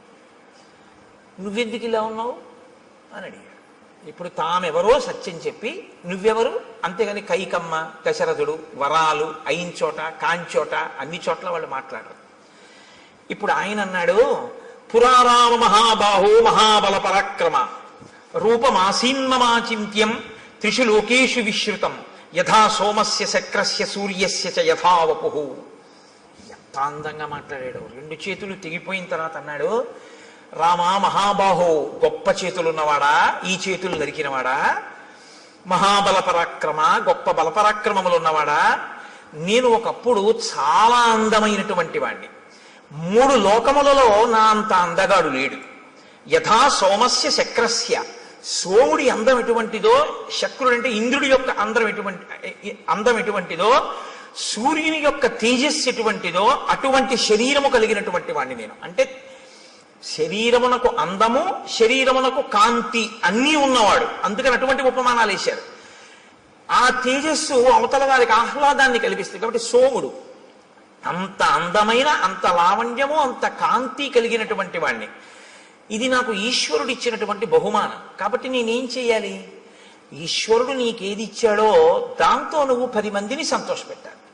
అప్పుడు నువ్వు నీ యొక్క విభూతిని ఈశ్వర పరం చేసినట్లు అవుతుంది. అందుకే మీరు కొంచెం జాగ్రత్తగా గమనించండి, అక్షరాభ్యాసము అని ఒక సంస్కారం చేస్తారు మన వాళ్ళు. అది చేయకుండా పంపించరు. బడికి పంపించడం కానీ, పలక ముట్టుకోవడం కానీ, పుస్తకం ముట్టుకోవడం కానీ, అక్షరం రాయడం కానీ ఒప్పుకోరు. ముందు ఎవరు తమ జీవితంలో తమకి ఉన్న విభూతిని సమాజపరం చేసి ఈశ్వరుడిచ్చిన విభూతిని ఈశ్వరుడికి నైవేద్యం పెట్టి జీవితంలో ప్రసాద బుద్ధితో బతికి 10 మంది చేత సహభాష్ అనిపించుకుని కీర్తి గణించాడో, ఎవడు భగవద్భక్తి తత్పరుడో అటువంటి ఆ పెద్దల తొడ మీద కూర్చోపెట్టి ఆయన చేత్తో పిల్లవాడి చెయ్యి పట్టుకుని పలకలో ముందు దిద్దిస్తాడు. ఓం నమ శివాయ సిద్ధం నమః అని. ఎందుకు రాయిస్తారో తెలుసా అండి? అలా రాయించడం వెనక ఒక రహస్యం ఒకటి దాగి ఉంది సనాతన ధర్మంలో. నువ్వు రేపొద్దున్న ఒక పెద్ద గణిత శాస్త్రజ్ఞుడు అవ్వచ్చు, నిన్ను మించిన గణిత శాస్త్రజ్ఞుడు లేకపోవచ్చు, కానీ నీకొకటి తెలిసి ఉండాలి. నాకు ఇన్ని లెక్కలో వచ్చండం కాదు, ఇన్ని లెక్కలు తెలుసున్న నాకు కూడా అంతటా ఆవరించినటువంటి ఆత్మతత్వాన్ని లెక్క కట్టడం చేత కాదు అని చెప్పగలరు. ఏది లెక్క కట్టలేవో నీకొచ్చిన లెక్కల వలన నువ్వు తెలుసుకోవాలి. అప్పుడు ఏమవుతుందంటే నీ విభూతి వినయానికి పరాకాష్ఠం. మీరు జాగ్రత్తగా పట్టుకున్నారో లేదో నేను చెప్పింది. అందుకే అమ్మవారికి శ్రీమాత అని పేరు. అందరికీ అన్నీ ఇవ్వగలదు, కానీ ఆవిడ శక్తిని కొలవడం ఎవరికీ సాధ్యం కాదు.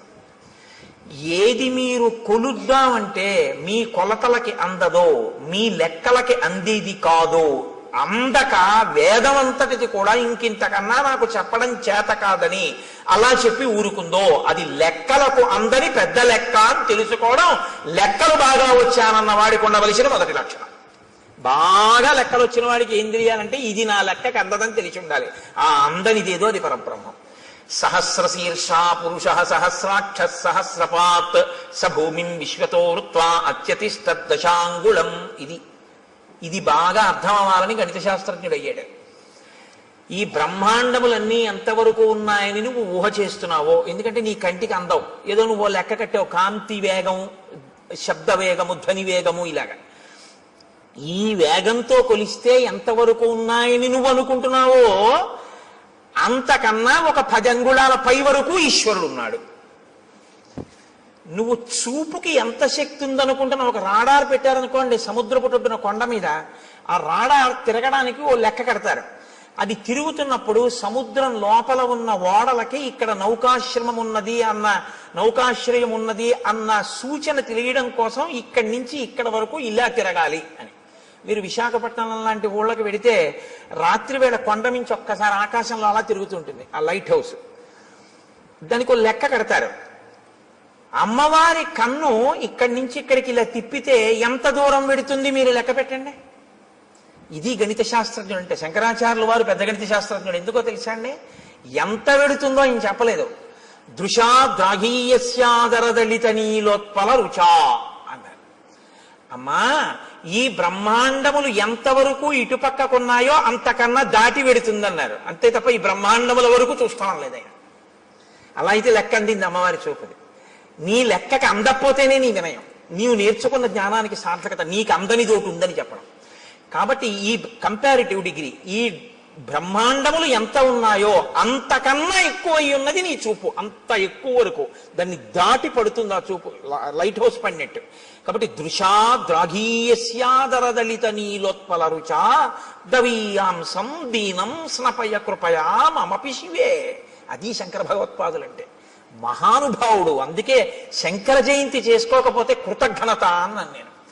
కాబట్టి నువ్వు లెక్కలు నేర్చుకున్నవాడివి అని ఎప్పుడు గుర్తంటే నీ లెక్కకు అందనిదోటి ఉంది అని నువ్వు తెలుసుకుంటే. నాకు తెలియకపోవడం ఏంటంటే లెక్కలు ఏదైనా అన్నావంటే నీ అంత చేతకాని వాడు లేడని గుర్తు. ఇందుకు ఓం నమ శివాయ సిద్ధం నమ. నీకు ఈశ్వరుడు ఎందులో ఎంత పెద్దవాడిని చేసినా నీకు అందందుందని దానిలోంచే తెలుసుకో. నువ్వు ఒక పెద్ద జియాలజిస్ట్ అంటే ఈ భూమికి సంబంధించిన విషయాలన్నీ తెలుసుకున్నవాడివైతే, ఎవడు తన గుప్పిళ్లతో ఇసుక పోసి ఇంతంత పర్వతాల్ని, ఇన్ని ఎడారుల్ని, ఇంత సస్యశ్యామలమైన నదీ తీరాల్ని, ఈ పచ్చగడ్డితో కూడుకున్నటువంటి పంట పొలాల్ని, ఆ తరువాత పెద్ద పెద్ద ఆ బీడు భూముల్ని, ఒక పక్క కొండల్ని, ఒక పక్క నదుల్ని, ఒక పక్క సముద్రాల్ని ఎవడు తీసుకొచ్చి సృష్టించాడు? ఎవడి ఆజ్ఞకి సముద్రం చెలియలి కట్ట దగ్గర ఆగిపోతోంది అని నాకు ప్రపంచపటం అంతా తెలుసండి. మీరు ఇలా పిన్ పెట్టండి, నేను ఆ దేశం ఏమిటో నగరం ఏమిటో చెప్తానందరూ నీకు తెలిసి ఉండడం కాదు. ఇవన్నీ సృష్టించిన వాడు ఎవరో మాత్రం నేను తెలుసుకోలేకపోయాను, వాడికి ఒక నమస్కారం అని నువ్వు అనగలిగితే నువ్వు బాగా భౌగోళిక శాస్త్రం నేర్చుకున్నవాడు.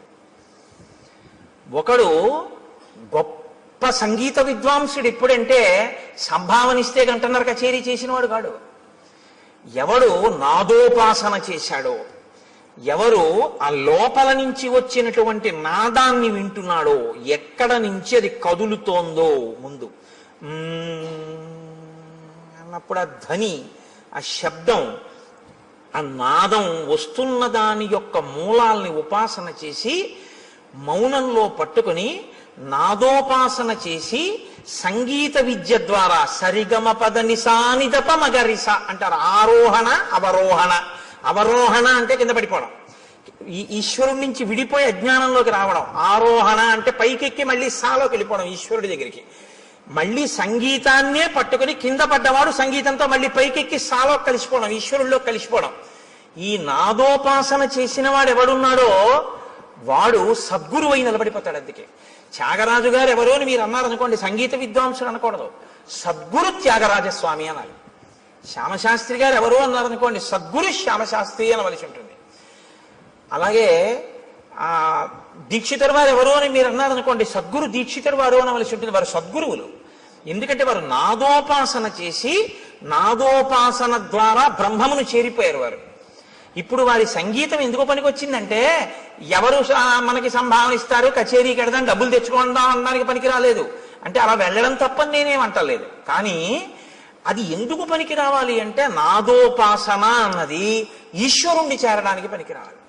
ఇప్పుడు అలా పనికొచ్చింది అనుకోండి, మీకు అలా పనికొచ్చినటువంటి ఉత్తర క్షణంలో ఈశ్వరుడు మీకు ఇచ్చిన విభూతి మీకు అందని దాన్ని అందుకోవడానికి పనికొచ్చేదే తప్ప అమ్ముకోవడానికి పనికొచ్చేది కాదు. మీకు ఒక కవనం వచ్చనుకోండి, మీకు గొప్పగా ఒక పద్యం చెప్పడం వచ్చనుకోండి, అది ఈశ్వరుడు గురించి చెప్పగలగాలి, 10 మందికి పనికొచ్చేది చెప్పాలి. అందుకే హరినామస్తుతి చేయు కావ్యము సువర్ణాంభోజి హంసావళి సురుజిభ్రాజితమై మానస సరస్ఫూర్తిని వెలుంగొందు అంటారు పోతన గారు. హరినామమును చెప్పినటువంటి సాహిత్యం ఏదుందో అది మానస సరోవరం. ప్రజ్ఞ ఉంది కదా అని పనికి మాలిన కవిత్వాలన్నీ చెప్పాడనుకోండి, అవి కాలగర్భంలో నశించిపోతాయి, ఇంకోటి సమయాన్ని పాడు చేస్తాయి అంతే. అప్పుడు అది ఎందుకు పనికొచ్చింది? భ్రష్టత్వానికి పనికొచ్చింది ఆ కవిత్వం. దానివల్ల ఉపయోగం ఏమైనా ఉంటుందా అంటే నక్కీరుడి అహంకారంలో ఉంటుందంతే ఆ కవిత్వం. కాబట్టి ఏది నీ యందు బాగా ప్రకాశించిందో దాన్ని బాగా పట్టుకుని నాకు ఇది తెలియదు, ఆ తెలియనిదేదో ఇది తెలియదని తెలుసుకోవడానికి నాకు తెలుసున్నది పనికొచ్చిందన్నవాడెవడో వాడు విద్వాంసుడు, వాడు పండితుడు. పండితుడు అన్న మాట ఎవరికి వర్తిస్తుందో తెలుసా అండి? పద్యాలు చెప్పేవాడికి కాదు. పండాహ అంటే జ్ఞానం. ఈశ్వరుణ్ణి నమ్మి ప్రతిరోజు భక్తితో అనుష్ఠించి నడిచేవాడెవరో ఆయనకి పండితుడని పేరు. అందుకే పోతన గారు సహజ పండితుడు అంటారు. కాబట్టి ఈ స్థితిని ఒరే నాన్న నువ్వు పొందాలి తప్ప నువ్వు ఏదో ఒక పెద్ద ఇంజనీరువై లంచాలు పుచ్చుకుని 3వ రోజు పడిపోయే బ్రిడ్జి కట్టకూడదు. నువ్వు ఒక పెద్ద గణిత శాస్త్రజ్ఞుడివై నాకు అన్నీ తెలిసిన అహంకరించి మట్టిలో కలిసిపోకూడదు. నీకు ఈశ్వరుడు నిన్ను గొప్ప విద్యాధికుణ్ణి చేసి దానితో పాటుగా పండితుణ్ణి చెయ్యాలి. అంటే దాన్నే అడ్డుపెట్టి నువ్వు ఈశ్వరుణ్ణి చేరుకునే ప్రయత్నం చెయ్యాలి. నేను మీకు ఒక ఉదాహరణ చెప్తాను. నాకు ఆ డాక్టర్ గారి పేరు జ్ఞాపకం లేదు, కానీ నేను లలితమ్మ గురించి ఉపన్యాసాలు చెప్పేటప్పుడు తరచూ కోట్ చేస్తుంటాను. ఆ పిల్లవాడు తల్లి గర్భంలో తల కిందకి కాళ్ళు పైకి పెట్టుకుని ఉంటాడు. ఆయన ఒక పెద్ద గైనకాలజిస్ట్. ఈ పుస్తకం రాసిన ఆయన మాతృదేవో భవ అని పుస్తకం రాశారు. నాకు కాకినాడలో డాక్టర్ జగదీశ్వరి గారిని, ఆవిడ ఒక పెద్ద గైనకాలజిస్ట్. ఆవిడ నాకు ఆ పుస్తకం ఇచ్చి చదవండి కోటేశ్వరరావు అన్నారు. అందులో ఆయన అన్నారు, తల కిందకి కాళ్ళు పైకి పెట్టి 9 నెలలు అయిపోతుంది, లోపల పెరిగిపోతాడు వీడు. అమ్మ నాభిగొట్టంలోంచి ఆహారం పెడుతూ ఉంటుంది. ఇప్పుడు అమ్మ తినకూడదు తింది, లోపల వీడి యొక్క శరీరం ఎటువంటిదో తెలుసు. నజ్జు శరీరం అనుకోండి, వీడికి పడిశం పట్టేస్తుంది. పడిశం పట్టేస్తే ఏమవుతుంది? తల కిందకుంది. ఇప్పుడు ముక్కులో పట్టినటువంటి పదార్థం వెనక్కి వెళ్ళిపోతూ ఉంటుంది. గుటక వేయడం చాలా కష్టం, ఉక్కిరి బిక్కిరి అయిపోతూ ఉంటాడు. అమ్మ ఇంకో సీతాఫలం తింటుంది. ఆవిడికి ఏం తెలుసు? బయటకు వస్తేగా వాడిది నజ్జు శరీరం అని తెలియడానికి. లోపల జ్వరం తగులుతుంది. కానీ వాడికి చల్లగా ఉంటే బాగుండనిపిస్తుంది, కటిక చీకటి. ఇంతలో వాడికి ఏమవుతుందంటే లోపల అతిసారం పుడుతుంది. వాడు మలం ఎక్కువ విసర్జించేస్తాడు. విసర్జించేస్తే అందులోంచి చిన్న చిన్న పురుగులు పుట్టి కరిచేస్తుంటాయి ఒంటిని. ఇలా పడి ఉంటాడు. తన మలమూత్రములు తన నోటి దగ్గరికి వచ్చేస్తుంటాయి, చెవుల్లో కెడుతుంటాయి. అందుకే గర్భస్థ నరకం అంటారు. నవమాసంబులు తల్లి గర్భమున నానారోతలంచిక్కి నాకు అవకాశం విషుమంతలేకపడి తిన్హాకష్టముల్ భీతితో నవమాసంబు ఘటిల్లే చాలునాకా గర్భవాసంబు నివసింపన్ పని తీర్చి కావుమికనన్ని సత్కృపన్ శంకర అంటారు.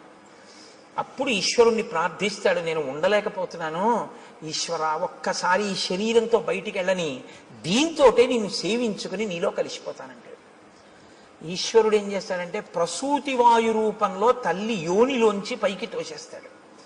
ఇప్పుడు వచ్చి బయటపడతాడు. బయట పడగానే కటిక చీకట్లోంచి ఒక్కసారి పెద్ద వెలుతురులోకి వస్తాడు. ఇప్పటి వరకు తానేమి చూడలేదు.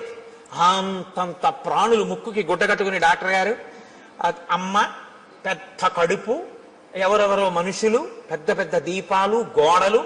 వాడి ఇంటి కన్ను ఇలా విప్పి చూసేటప్పటికి ఆ వెలుతురు తట్టుకోలేక, వాతావరణాన్ని తట్టుకోలేక ఉత్తర క్షణంలో వాడి హృదయ స్పందన ఆగిపోతుంది.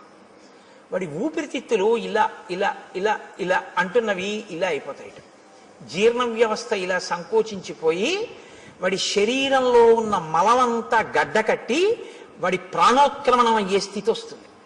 వస్తే ప్రపంచంలో ఇప్పటి వరకు ఎక్కడా తయారు కానటువంటి పదార్థం, నా కడుపున పుట్టిన బిడ్డ అని అమ్మవాడిని చూసుకుని మురిసిపోతుంది.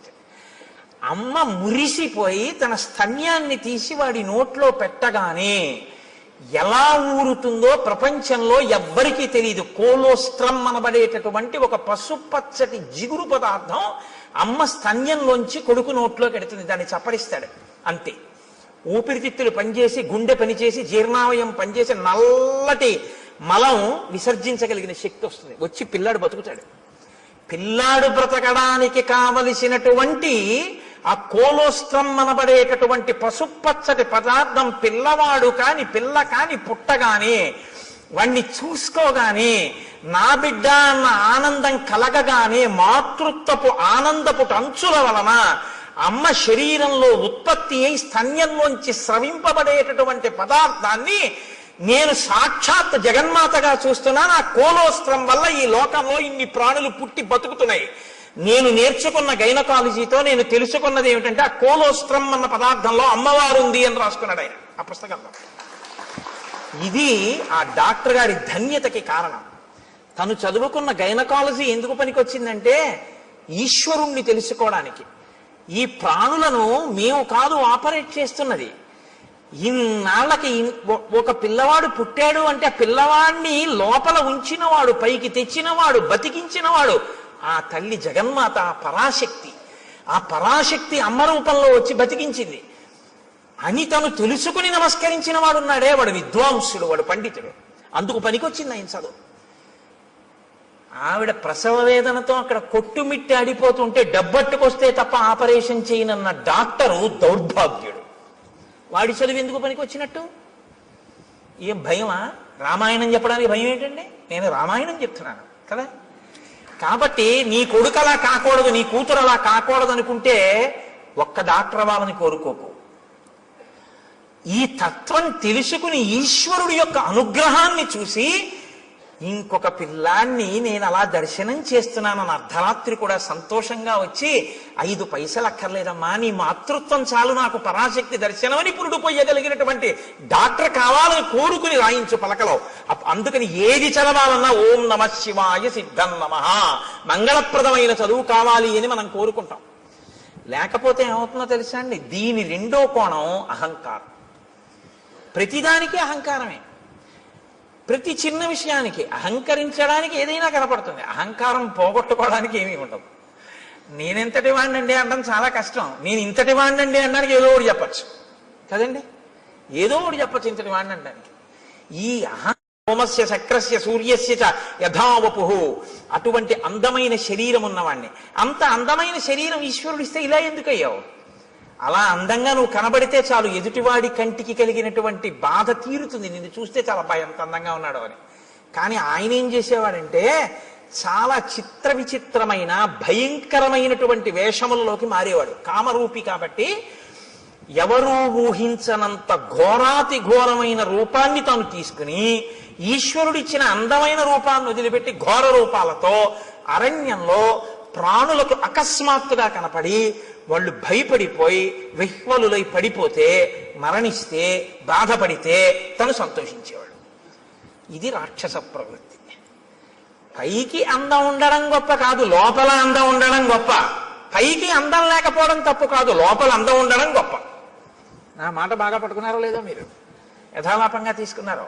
పైకి అందం ఉండడం కాదు గొప్ప, లోపల అందం ఉండడం గొప్ప. పైకి అందం ఉండకపోవడం గొప్ప తప్పు కాదు, లోపల అందం ఉండడమే గొప్ప. చంద్రశేఖర పరమాచార్య స్వామి వారు ఇలా వెళ్ళిపోతున్నారు అనుకోండి, ఏమిటి ఆయన లోటో షూ వేసుకుంటారా, లేకపోతే విమల్ సూట్ వేసుకుంటారా, లేకపోతే ఆయన పెద్ద టై కట్టుకుంటారా, లేకపోతే ఫెయిర్ అండ్ లవ్లీ రాసుకుంటారా? ఆయన ఏముండవు.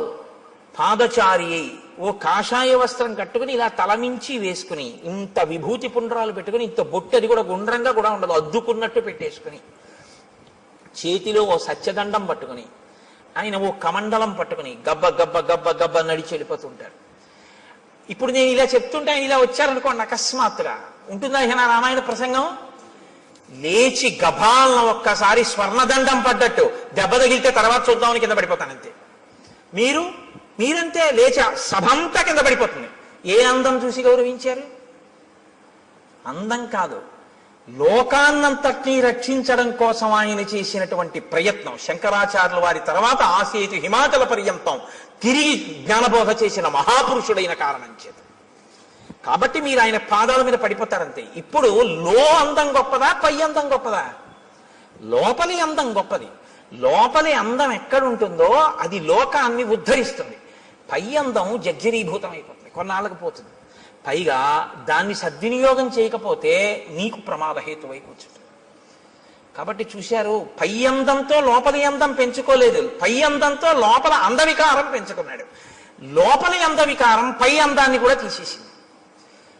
ఇదే నేను మీతో మనవి చేసింది. అక్షరాభ్యాసము అన్నది మూఢనమ్మకములు, చాదస్తములు. నేను మీతో ఒకరోజు మనవి చేశాను. ఒక ఆయన ఆవును చంపేద్దాం అనుకున్నాడు.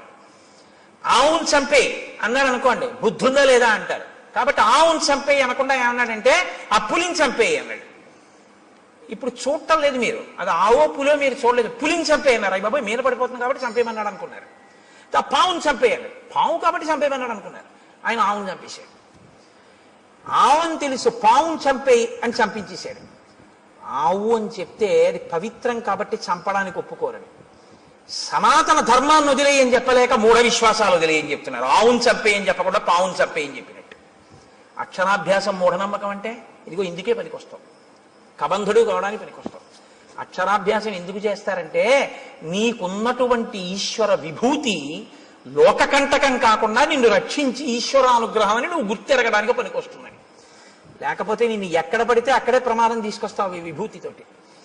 ఇది నా యందు దోషభూయిష్టమైంది. నేను ఒకనొకనాడు అరణ్యంలో ఘోరమైన రూపంతో స్థూల శిరస్కుడు అనబడేటటువంటి ఒక ఋషికి కనపడ్డాను. ఆయన కందమూలములు ఏరుకుంటున్నారు. ఆయన ఋషి, ఆయన వలన లోకానికి ఏమి బాధ ఉండదు, ఆయన ఇప్పుడు లోకాన్ని కాపాడతారు. అటువంటి ఋషికి ఇప్పుడు నేను ఏ స్వరూపంతో ఉన్నానో అటువంటి రూపంతో కనపడ్డాను. ఆయనకి ఏదో సంతోషం వేసింది, అలా కనపడితే హడిలిపోతాడని. ఆయన వెనక్కి తిరిగి చూశాడు. నిజంగానే మనసులో ఉలిక్కి పడ్డాడు. అయ్యబాబు ఇదేమిటి ఇలా ఉంది ఈ ప్రాణి. అయితే వాళ్ళది నిర్భయత్వం. ఎక్కడ నిర్భయత్వం? అద్వైతమే నిర్భయత్వం. రెండోది ఉందంటే భయం, ఉన్నదొక్కటే అంటే భయం ఏమిటి? ఇంకా భయపడడానికి ఏముంటుంది? అదే అద్వైతం. కాబట్టి ఆయన వెంటనే ఏమన్నాడంటే శాపవాక్కుని విడిచిపెట్టాడు. ఏతదేవ నృశంసంతే రూపమస్తు విగర్హితం. నీకు ఇటువంటి నింద్యమైనటువంటి రూపం కావాలనుకున్నావు. నృశంసం విగర్హితం, క్రూరమైన నింద్యమైన, రెండు మాటలు వేశాడు. ఈ రూపం ఎలా ఉంది? నింద్యంగా ఉంది, చూడ్డానికి అసహించుకునేటట్టుంది, ఘోరంగా ఉంది. చేతులు ఒక్కటి ఉండి ఏమిటి ఆ స్వరూపం ఏమిటి, ఆ కనపడడం ఏమిటి? అప్పటికి తలకాయ ఉంది ఆయనకి ఇంకాను. కాబట్టి నువ్వు ఇలాగే అరణ్యంలో పడి ఉండు అన్నాడు. ఇప్పుడు అసలు ఉన్న అందం పోయి, ఇప్పుడు ఏం చేశాడు? ఉన్న అహంకారం అప్పుడు పోయి మహర్షి కాళ్ళ మీద పడ్డాడు. ఇప్పుడు మీరు నన్ను మాట అడగచ్చు ఏంటంటే, అంటే మరి పాపం ఆ పాటి దానికి ఏదో బుద్ధి చెప్పాలి కానీ అలా బొత్తిగా శాపం ఇచ్చేయడం ఏమిటండి అంటే, మీరు జ్ఞాపకం పెట్టుకోండి, శాపం ఎప్పుడూ కూడా అనుగ్రహము. శాపవాక్కు అందరూ శాపానుగ్రహము అంటారు. దాని చేత మార్పు తీసుకొస్తారు తప్ప అలాగే పడి ఉండు అని అనరు. ఆ బాధ తెలిస్తే ఆ తరువాతి కాలంలో ఏమవుతాడంటే ఇంకెప్పుడు ఇటువంటి తప్పు పని చేయకుండా లోకానికి ఉపకారం చేస్తాడు. ఇక లోకోపకారం మొదలు పెడతాడు. అవతల వాడి బాధ తన బాధగా స్వీకరించి అవతల వాడికి మాట సాయమో చేతి సాయమో ఏదో ఒక సాయం మొదలు పెడతాడు. ఈ ప్రవృత్తి ఎక్కడ రావాలంటే లోపల దిద్దుబాటు జరగాలి. లోపల దిద్దుబాటు జరగాలి అంటే కొంతకాలం కష్టపడాలి, తప్పదు. ఏళ్ళనాటి శని జాతకంలోకి వచ్చిందనుకోండి, ఎందుకు భయపడతారు? ఆయన కష్టపెడతాడు. శనైహి చరహ, మెల్లమెల్లగా వెడుతూ కష్టపెడతాడు. కానీ ఆ కష్టపెట్టడం వల్ల ఏమవుతుందో తెలుసా అండి? గొప్ప పరిణతి వస్తుంది, గొప్ప అనుభవం వస్తుంది. తరువాతి కాలంలో ఆయన కీర్తికి కారణమవుతుంది. అందుకే ఏలినాటి శని ఎప్పుడూ దూషించకూడదు. మీరు ఆయన్ని నమస్కారం చేసి ప్రార్థన చేస్తే ఆయన దాన్ని ఇంకొకలా మారుస్తాడు. ప్రతిరోజు తిరగవలసిన దాన్ని గుడి చుట్టూ తిరగడంగా మారుస్తాడు భక్తి ఇచ్చి. కాబట్టి ఇప్పుడు శాపానుగ్రహం ఎందుకు ఇస్తారు? మార్పు తీసుకురావడం కోసం ఇస్తారు. వెంటనే తనకు అర్థమైంది, అయ్య బాబోయ్ ఇలా ఉండడమా, పడ్డాడు మహర్షి కాళ్ళ మీద. పడి అన్నాడు, ఎప్పుడు నాకు ఈ శాప విమోచనం అని అడిగాడు. అయితే మారేవు కదా, ఇప్పుడే అన్నారు అనుకోండి, ఆ బుద్ధి మళ్ళీ మారిపోతుంది. అందులో ఆ బాధ ఏమిటో తెలియాలి. ఆయన అన్నాడు, యదాచిత్వా భుజౌ రామ త్వాం దహే ద్విజనే వనే తదాత్వం ప్రాప్స్యసే రూపం స్వమేవ విపులం శుభం. నీవు అరణ్యంలో పడి ఉండి ప్రాణుల్ని తింటుంటే ఒకానొకప్పుడు రామచంద్రమూర్తి అరణ్యంలోకి వచ్చి నీ భుజములను తెగనరుకుతారు. ఆ తెగనరికి అరణ్యంలో నిన్ను కాల్చేస్తారు. ఎందుకంటే ఆ ప్రాణి అలా ఉండిపోవడానికి వీల్లేదుగా, కాల్చబడాలి. సంస్కారం రాముడి దగ్గర ఉన్న గొప్పతనం అదే. మీతో నేను మనవి చేశా. అంత్యేష్టి సంస్కారం చేస్తాడు ఆయన. ప్రాణిని కాల్చేస్తాడు. అంటే చనిపోయినటువంటి ప్రాణిని అలా వదిలిపెట్టి వెళ్ళిపోడు, దానికి అంత్యేష్టి చేస్తాడు. పొద్దున్నే భోజనం చేస్తూ గోపాలకృష్ణ గారు నేను దాని గురించే కాసేపు ముచ్చటించాం. అలా ఎందుకు చేస్తాడండి రాముడు అని ఆయన ఏదో ప్రశ్న వేస్తే చెప్తున్నాను. ప్రతి ప్రాణికి కూడా దేవతలు ఆవహించి ఉంటారు. పాణి చెయ్యి ఉందనుకోండి ఇంద్రుడు ఉంటాడు, వాక్కు అగ్నిహోత్రం ఉంటుంది, కన్ను సూర్యుడు ఉంటాడు. ఇప్పుడు మీరు విడిచిపెట్టి వెళ్ళిపోయారనుకోండి, విడగొట్టాలి మంత్రం చేత. విడగొట్టేసేసి, అంటే ప్రత్యేకించి మనుష్య శరీరానికైతే, మిగిలిన వాటికైతే ప్రాణ అపాన వ్యాన ఉదాన సమాన నాగ కూర్మ కృకర ధనంజయ దేవదత్తముల్లో ధనంజయం అన్న వాయువు చేసేస్తుంది. మనుష్య ప్రాణికి ఈ దేవతలందరినీ కూడా మంత్రభాగంతో విడతీసేస్తారు. విడతీసి మళ్ళీ ఈ శక్తుల్ని దేవతల్లో కలుపుతారు. కలిపి జడమైపోయి మిగిలిపోయినటువంటి దేహాన్ని అగ్ని యందు దహించేస్తారు. కాబట్టి అది సంస్కారం. అంత్యేష్టి సంస్కారం 16వ సంస్కారం. అన్ని 16 మీద నడుస్తాయి సనాతన ధర్మంలో మనిషి జీవితం. అందుకని షోడశ కళా ప్రపూర్ణుడు చంద్రుడు, షోడశ సంస్కార ప్రపూర్ణుడు మనుష్యుడు. అంటే 16వ సంస్కారంగా అంత్యేష్టి జరగాలి. కాబట్టి రాముడు ఎక్కడెక్కడ ఎటువంటి శరీరాలు కనపడ్డా వాటిని ఆయన దహిస్తాడు. అందుకని నువ్వు రాముడి చేత వధింపబడి దహింపబడితే నీ పూర్వరూపం వస్తుంది. ఇక్కడ మీరు ఒక విషయాన్ని కనిపెట్టాలి. ఎవరికైనా తెలియదేమో కానీ మునులకు మాత్రం తెలిసి రామావతారం వస్తుంది. ఈ దేశంలో త్రికాల వేదులు వాళ్ళు. అందుకే ఈ దేశంలోనే ఒక గొప్ప శాస్త్రం ఉంది, జ్యోతిషము అని. వేద పురుషునికి జ్యోతిషము నేత్రస్థానంలో ఉంటుంది, వేదాంగము అని. అంటే ఇప్పుడు కళ్ళు లేనివాడు ఉన్నాడు అనుకోండి, మీరు గుళ్ళోకి తీసుకొచ్చి విగ్రహం దగ్గరికి తీసుకెళ్ళి ఇదిగో ముట్టుకో, ఇది గణపతి, ఇదిగో ఇలా ముట్టుకో తొండం అన్నారనుకోండి, ఆయన చూసి ఓహో అంటాడు. అదిగో అవే ధ్వజస్తంభకు చిరుగంటలు అన్నారనుకోండి, ఆయన చూడగలడా? అదే శిఖ గోపురం అన్నారనుకోండి, ఆయన చూడలేడు, మీరు గోపురం ఎక్కించలేరు. దూరంగా ఉన్నది చూడడానికి కన్ను పనికి వస్తుంది, కాలంలో వచ్చేదాన్ని లెక్క కట్టడానికి జ్యోతిషం పనికి వస్తుంది. అందుకని వేద పురుషుడికి నేత్రస్థానంలో ఉంటుంది జ్యోతిష శాస్త్రం వేదాంగంగా. కాబట్టి మహర్షులు త్రికాల వేదులు, వాళ్ళకి అన్నీ తెలుసు ఏం జరగబోతోందో. కాబట్టి వాళ్ళు రాబోయే రామావతారాన్ని లెక్కలోకి తీసుకున్నాడు ఆయన. తీసుకుని రామావతారం వచ్చి రాముడు అడవికొచ్చాక రాముడి చేతిలో నీ చేతులు ఖండింపబడి నీ దేహము దహింపబడితే నీకు మళ్ళీ యథారూపం వస్తుంది. కాబట్టి రామ ఇందుకు నీ సంతోషించాను, నా చేతులు నరికేవాడు వచ్చాడని. ఎవడో నరికాడా? రాముడే నరికాడా? అందుకు అడిగాను. కాబట్టి రామ నేను ఎవరు పూర్వం అంటే శ్రియోమాం మధ్యమం పుత్రం ధనుం నామ్నాచ దానవం ఇంద్రకోపాదిదం రూపం ప్రాప్తమేవం రణాజిరే.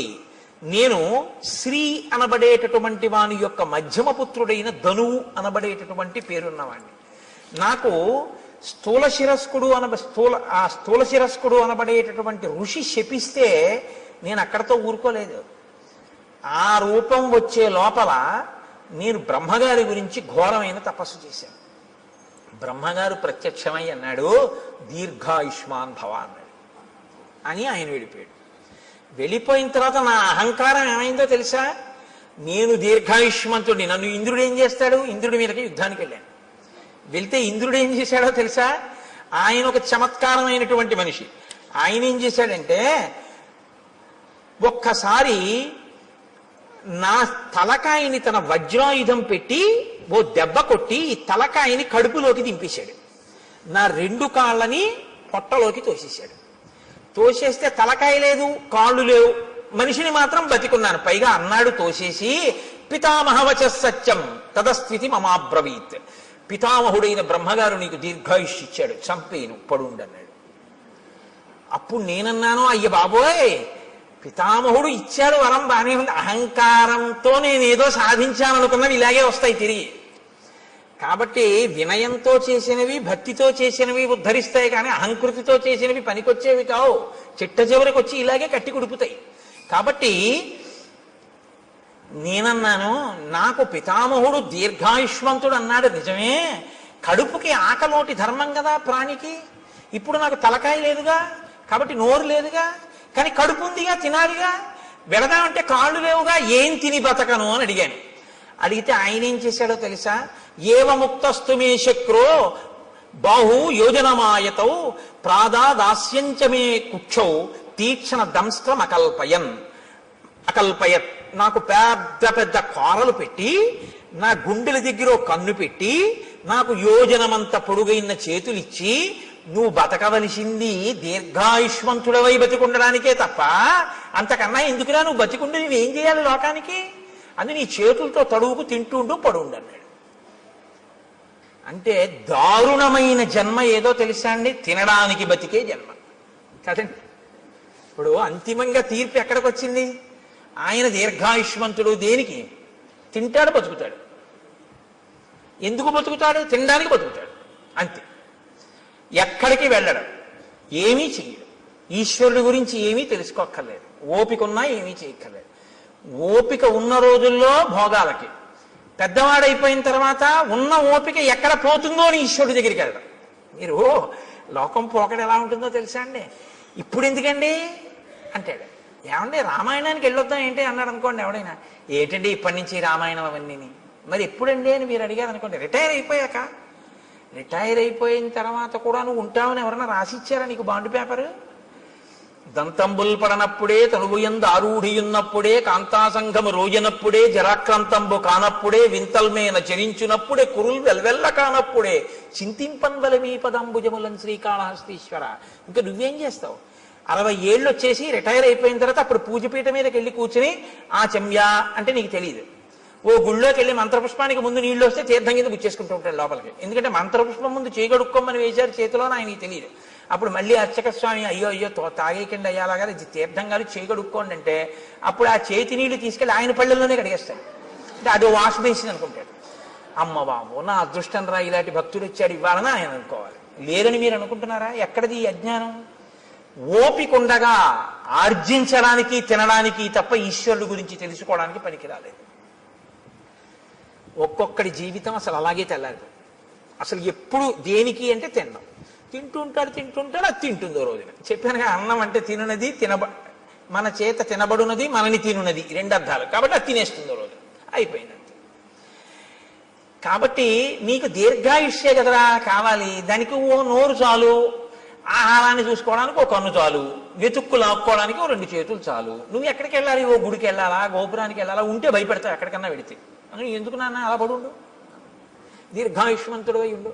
ఇప్పుడు తెలిసింది బాధ ఏమిటో. ఎందుకు చేశానా తపస్సు, ఎందుకు వెళ్ళానా ఇంద్రుడి మీదకి, ఎందుకు కనపడ్డానా ఋషికలాగా అని ఏడుస్తూ ఇన్ని వేల సంవత్సరాల నుంచి ఇక్కడ పడున్నా. అలా వస్తే తడువుకోను తిన్నాం. ఎప్పుడు నరికేస్తాడా ఈ చేతులను చూస్తూ కూర్చున్నాను రామా. ఇప్పుడు నువ్వు ఈ చేతులు నరికి ఈ ఒళ్ళు కాల్చేయి. ఎంత తొందరపడిపోయాడో తెలుసా అండి? సూర్యాస్తమయం అయిపోతోంది, అలిసిపోయిన రథాలతో వెళ్ళిపోతున్నాడు సూర్యుడు. సూర్యాస్తమయం అయితే కాల్చవు నువ్వు, ధర్మం. రామచంద్రమూర్తి చెయ్యడు అంచేసి సూర్యాస్తమయం అయితే. కాబట్టి అవ్వకుండా తొందరగా నన్ను ఒక గొయ్యి తీయించి అందులో పడేసి భూమి మీద పడుకోబెట్టి అంటించడానికి ఏం కుదరదు, అంత పెద్ద రాక్షసాకారం అది. ఇప్పుడు గోతిలో పారేసి దాని నిండా కట్టెలు పారేసి అగ్నిహోత్రం వెలిగించేస్తే నేనేం తొందరగా కాలుతాను అనుకుంటున్నావా?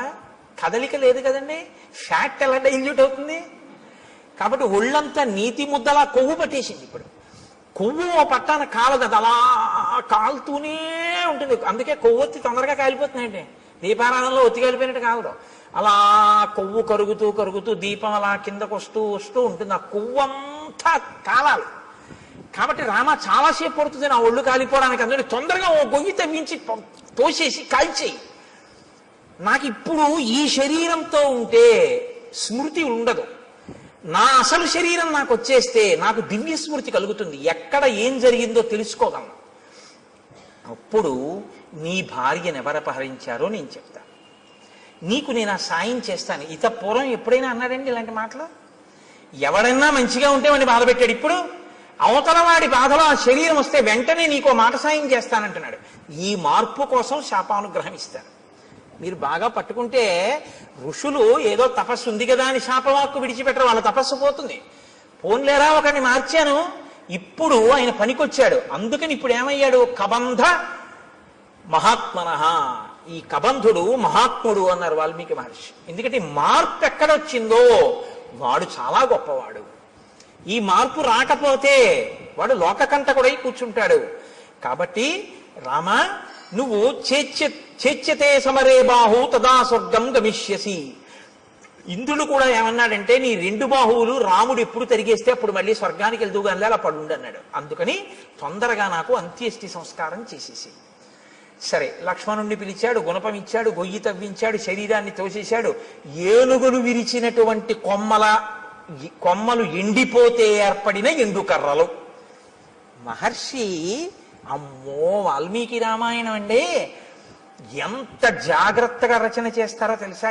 అంత పెద్ద శరీరాన్ని అంత పెద్ద గోతిలో వేస్తే అంత పెద్ద శరీరం కాల్చడానికి ఎన్ని కట్టెలు కావాలి, ఎక్కడి నుంచి ఏరి పట్టుకొచ్చారు సూర్యాస్తమయం లోపల అని మీరు నేను అంటామేమో. అక్కర్లేని ఇలాంటివి తీయడం మనంత గొప్పవాళ్ళు ఉండరు. కాబట్టి ఏనుగుల గుంపులు తిరుగుతాయి అక్కడ. వాటి పని ఏమిటంటే వాటికి తొండం ఖాళీగా ఉండదు, కొమ్మలు విరిచేస్తుంటాయి. ఆ విరిచేసినటువంటి కొమ్మలు కింద పడిపోయి ఎండిపోయాయి. కాబట్టి ఇప్పుడు ఆ పెద్ద పెద్ద కొమ్మలన్నీ తీసుకొచ్చి రామచంద్రమూర్తి ఆ గోతులో పడేశారు, లక్ష్మణమూర్తి ఆ గోతులో పారేశారు. పారేసి ఇప్పుడు కబంధుణ్ణి కాల్చేస్తున్నారు. ఈ కబంధుడి దగ్గరే ఈ కబంధుడు కాలిపోతే సీతమ్మ తల్లిని పట్టుకోవడానికి, సీతమ్మ తల్లిని అన్వేషించడానికి పెద్ద శుభవార్త దొరుకుతుంది. హనుమ ప్రవేశించడానికి ఇంకా కథకి రంగం సిద్ధం అవుతోంది. ఇక్కడి నుంచి కిష్కింధకాండకి పునాది పడుతోంది. ఇక్కడి నుంచి హనుమత్ ప్రవేశం ప్రారంభం అవుతోంది అనమాట. కాబట్టి ఇప్పుడు నాయనా నువ్వు నా శరీరాన్ని అంటించేయి. ఇప్పుడు ఆ ఏనుగులు విరిచేసినటువంటి ఎండిపోయిన కొమ్మలు తెచ్చి గోతిలో పడేసి అంటించేశారు ఆ శరీరాన్ని. అంటించేస్తే మెల్లమెల్లగా కాలింది అన్నారు. కొవ్వు పట్టి ఉంది కదండి. అప్పుడు కూడా హ్యూమన్ ఎనాటమీ బాగా తెలుసు అనమాట. అంటే కదలకుండా ఎక్కువ తినేస్తే కొవ్వు పట్టేస్తుంది. వాడు దీర్ఘాయుష్మంతుడు కాబట్టి హార్ట్ బ్లాక్ లేదు వాడికి. కాబట్టి ఆయనలోంచి ఇప్పుడు ఒక దివ్యమైనటువంటి స్వరూపం ఒకటి బయటికి వచ్చింది. తతశ్చితాయా వేగేన భాస్వరో విమలాంబర ఉత్పపాతాశు సంహృష్ట సర్వ ప్రత్యంగభూషణ విమానే భాస్వరే తిష్టన్ హంసయుక్తే యశస్కరే ప్రభయాచ మహాతేజ దిశో దశ విరాజయన్. దశ దిశలు వెలిగిపోయేటట్టుగా హంసలు పూంచినటువంటి రథం మీద తెల్లటి వస్త్రములు ధరించి అంగ ప్రత్యంగములన్నీ కూడా సువర్ణ మణిబయబోయినటువంటి భూషణముల చేత అలంకరింపబడినటువంటి వాడై వెలిగిపోతున్న పగిది ఒక్కసారి ఆ కబంధుడు మళ్ళీ పూర్వస్వరూపంతో ఆ రథంలో కూర్చుని కనపడ్డాడు. కనపడి ఒక్క క్షణం ఇలా కళ్ళు మూసుకుని ఆలోచించాడు. ఆలోచించి అన్నాడు, రామ, నేను ఆలోచించగా మీకు కలిగినటువంటి కష్టానికి ఒక విషయం అర్థమవుతోంది. దశాభాగగతో హీనః త్వం హి రామః సలక్ష్మణః యత్కృతే వ్యసనం ప్రాప్తం త్వయా దార ప్రదర్శనం. మీరు దుర్దశ యొక్క ఫలితాన్ని అనుభవిస్తున్నారు. అందుకే భార్య దూరం అయిపోయింది. మీ ఇద్దరికి జాడ తెలియట్లేదు. ఎంత నడుస్తున్నారో కూడా తెలియనంత దూరం నడిచి కష్టపడి వెతుకుతున్నారు. ఇప్పుడు ఇలా వెతికి తిరిగి ప్రయోజనం లేదు. మీకు సాయం చెయ్యగలిగిన మిత్రుడు ఒకడు కావాలి. ఒక గొప్ప మిత్రుడు. ఆయన ఎటువంటి వాడై ఉండాలి? ఆయన ఈ లోకమంతా తిరిగిన వాడై ఉండాలి. భూమండలం అంతా తిరిగిన వాడైతే ఎక్కడెక్కడ ఏమున్నాయో తెలిసిన వాడై ఉంటాడు. ఎందుకని? రావణుడు అన్నది ఒక్కటే తెలుసు తప్ప అతను ఎక్కడుంటాడో ఏమిటో నాకు తెలియదు అంటున్నావుగా, జటాయువు చెప్పాడని. ఆ రావణుడు ఎవరో, ఎక్కడుంటాడో, ఎలా పరిపాలిస్తాడో, ఎంతమంది రాక్షసులు ఉంటారో ఇవన్నీ తెలియాలంటే ఈ భూమండలం అంతా తిరిగిన వాడై ఉండాలి. అన్నీ తెలుసున్నవాడై ఉండాలి. ఎందుకు తిరిగాడన్న కారణం వేరు. ఇంద్రుడిగానికి కిష్కింధకాండలో అలా తిరిగిన వాడు ఉన్నాడు రామ. ఆయన గురించి చెప్తాను, ఆయనతో స్నేహం చేసుకో. అటువంటి మిత్రుణ్ణి సంపాదించావా, ఆ మిత్రుడి వలన నీకు సీతమ్మ జాడ దొరుకుతుంది. కాబట్టి తదవశ్యంతయా కార్య స సుహృత్ సుహృదాంవర. ఓ మంచి హృదయం ఉన్నటువంటి రామ, నీకొక మంచి స్నేహితుడు కావాలి. అకృత్వాహినతే సిద్ధిం అహం పశ్యామి చింతయన్. నాకు ఆలోచిస్తే అది అనిపిస్తోంది. శ్రూయతాం రామ వక్ష్యామి సుగ్రీవో రామవానర భ్రాతా నిరస్త క్రుద్ధేన వాలినా శక్రసూనునా ఋష్యమూకే గిరివరే పంపా పర్యంత శోభితే నివసత్యాత్మవాన్ వీర చతుర్భి సహవానరై వానరేంద్రో మహావీర్య తేజోవాన్ అమిత ప్రభ సత్యసంధో వినీతశ్చ ధృతిమాన్ మతిమాన్ మహాన్ దక్ష ప్రగల్భో ద్యుతిమాన్ మహాబల పరాక్రమ భ్రాత్రా నివాసితో రామ రాజ్యహేతోర్మహాబల స రుక్షరజస పుత్ర పంపామటతి శంకిత భాస్కరస్యౌరస పుత్రో వాలినా కృతకిల్బిష. సూర్య భగవానుడి యొక్క ఔరసపుత్రుడైనటువంటి సుగ్రీవుడనబడేటటువంటి ఒక వానర రాజు ఋష్యమూక పర్వత శిఖరముల మీద ఉన్నాడు. కారణాంతరముల చేత తన అన్నగారైనటువంటి వాలి చేత రాజ్యంలోంచి బయటికి వెళ్ళగొట్టబడ్డాడు. వెళ్ళగొట్టబడి నలుగురు వానరులు తన చుట్టూ సేవిస్తూ ఉండగా, అందులోనే ఉన్నారు హనుమ, నలుగురు వానరులు సేవిస్తుండగా సుగ్రీవుడు ఋష్యమూక పర్వతం మీద ఉన్నాడు. అపారమైన బలవంతుడు, ఈ భూమండలంలో ఎక్కడ ఏమున్నాయో అన్నీ తెలుసున్నవాడు. అతనితో నువ్వు అగ్నిసాక్షిగా స్నేహం చేసుకుంటే అతను దశ దిశలకి వానరములను పంపించి సీతమ్మ యొక్క జాడ కనిపెడతాడు. నువ్విలా తిరిగి తెలుసుకోక్కర్లేదు రామ. కాబట్టి ఇప్పుడు నీకు మిత్ర సహాయం అవసరమయ్యింది. అతను మహాబలపరాక్రమములు కలిగినటువంటి వాడు, గొప్ప వీర్యవంతుడు, వానరేంద్రుడు, తేజస్సున్నవాడు, సత్యసంధుడు, నీతి కలిగినటువంటి వాడు, పట్టుదల ఉన్నటువంటి వాడు, మంచి మతి కలిగినటువంటి వాడు, దక్షత కలిగినటువంటి వాడు, కాంతి కలిగినటువంటి వాడు. అటువంటి వాడితో నువ్వు స్నేహం చేసుకుంటే ఆయన నీ కార్యంలో సాయం చేస్తాడు. కాబట్టి ఆ వృక్షరజస్సు యొక్క కుమారుడైనటువంటి సుగ్రీవుడితో నువ్వు వెంటనే స్నేహం చేసుకోవడానికి ఋష్యమూక పర్వతానికి బయలుదేరు. ఆ ఋష్యమూక పర్వతం ఎక్కడుంది అంటావేమో, నీకు దారి చెప్తాను చూడు. రామాయణం ఎంత ఆప్యాయంగా ఉంటుందో తెలుసా అండి. హైదరాబాదు ఎప్పుడు ఆయన వెళ్ళలేదు. ఆయన కొడుకుని మొదటిసారి పంపిస్తున్నాడు ఉద్యోగానికి. హైదరాబాదు వెడుతున్నటువంటి కొడుకుని కంగారుగా తీసుకొచ్చి రైలు ఎక్కించడంలో ఆయనకి కట్టిన మినపరొట్టె తేవడం మర్చిపోయాడు తండ్రి. ఎప్పుడూ హైదరాబాదు వెళ్ళే అలవాటు ఉన్నటువంటి మేనమామ గారు వచ్చాడు స్టేషన్కి. ఇప్పుడు తండ్రి అంటాడు, రే నాన్న రొట్టె తేవడం మర్చిపోయాను, ఎలా తింటావు, ఎలాగా, ఎప్పటికెడుతుందో, ఎప్పటికి దిగుతావో, అక్కడ ఏముంటుందో ఏముండదో, నాన్న నా ప్రాణాలు నీ మీదే ఉంటాయి ఇస్మా, వెళ్ళాక ఉత్తరం రాయి అంటాడు. మేనమామ గారు అంటాడు, రే నీకేం భయం లేదు, ఇప్పుడు ట్రైన్ బయలుదేరుతుందా, బయలుదేరగానే మొదటి స్టేషను అనపర్తి, రెండో స్టేషను ద్వారపూడి, మూడో స్టేషను రాజమండ్రి వెళ్ళేటప్పటికి 8 అవుతుంది. 8 గంటలకి నువ్వు రాజమండ్రి రైల్వే స్టేషన్లో కిందకి దిగితే అక్కడ 10 నిమిషాలు ఆగుతుంది. దిగి నువ్వు చూస్తే అక్కడే మంచి అరటిపళ్ళు, చాలా చక్కటి రొట్టెలు అన్నీ అమ్ముతూ ఉంటారు. కాబట్టి నువ్వు అక్కడ నీకు కావలసిన 2 ఇడ్లీ 2 అరటిపళ్ళు అవి కొనుక్కొని చక్కగా అవి తినేసి మళ్ళీ రైలు ఎక్కి కూర్చుంటే 10 నిమిషాల కన్నా ఆగదు, గబగబా కొనేసుకో. రైల్లో కూర్చుని తినేసి మంచినీళ్ళు తాగేసి వాటర్ బాటిల్ మర్చిపోకు, ఎక్కిళ్ళు వస్తాయి. వాటర్ బాటిల్ కొనుక్కోకుంటే ఎక్కి పడుకున్నావు అంటే హాయిగా తెల్లవారేటప్పటికి 6 హైదరాబాద్ వెళ్ళిపోతాం అంటారు. తెలుసున్నవాడు చెప్పేటప్పుడు రాజమండ్రి వస్తుంది, ద్వారపూడి వస్తుందని చెప్పడు. ఎక్కడ ఏం తినాలో, ఏం తాగాలో, ఎలా పడుకోవాలో, ఎలా వెళ్ళాలో ఎందుకు చెప్తాడంటే ఆత్మీయత అందులో కలిసిపోయి ఉంది. కలిసిపోయి ఉండడంలో అలా చెప్తాడు. కాబట్టి ఇప్పుడు చూడండి, నిజంగా మాట్లాడడంలో వాల్మీకి మహర్షి మాట్లాడించడంలో అందం చూడండి, ఇందుకుని మహాత్ముడయ్యాడు. ఇప్పుడు రాముడి మీద ఎంత ప్రేమతో మాట్లాడుతున్నాడంటే ఋషిముఖానికి వెళ్ళి నీ పని అవుతుందని ఏదో చేతకాని వాడికి చెప్పినట్టు చెప్పట్లేదు. ఉపకారం చేయడంలో అంత శ్రద్ధతో చేస్తున్నాడు. మహానుభావుడి వల్ల నేను మళ్ళీ పునర్జన్మ పొందానని సంతోషిస్తున్నాడు. నాయన రామ, నువ్వు లక్ష్మణ సహితుడవై పశ్చిమ దిశగా ఇదే మార్గంలో వెడితే బోలెడన్ని చెట్లు కనపడతాయి.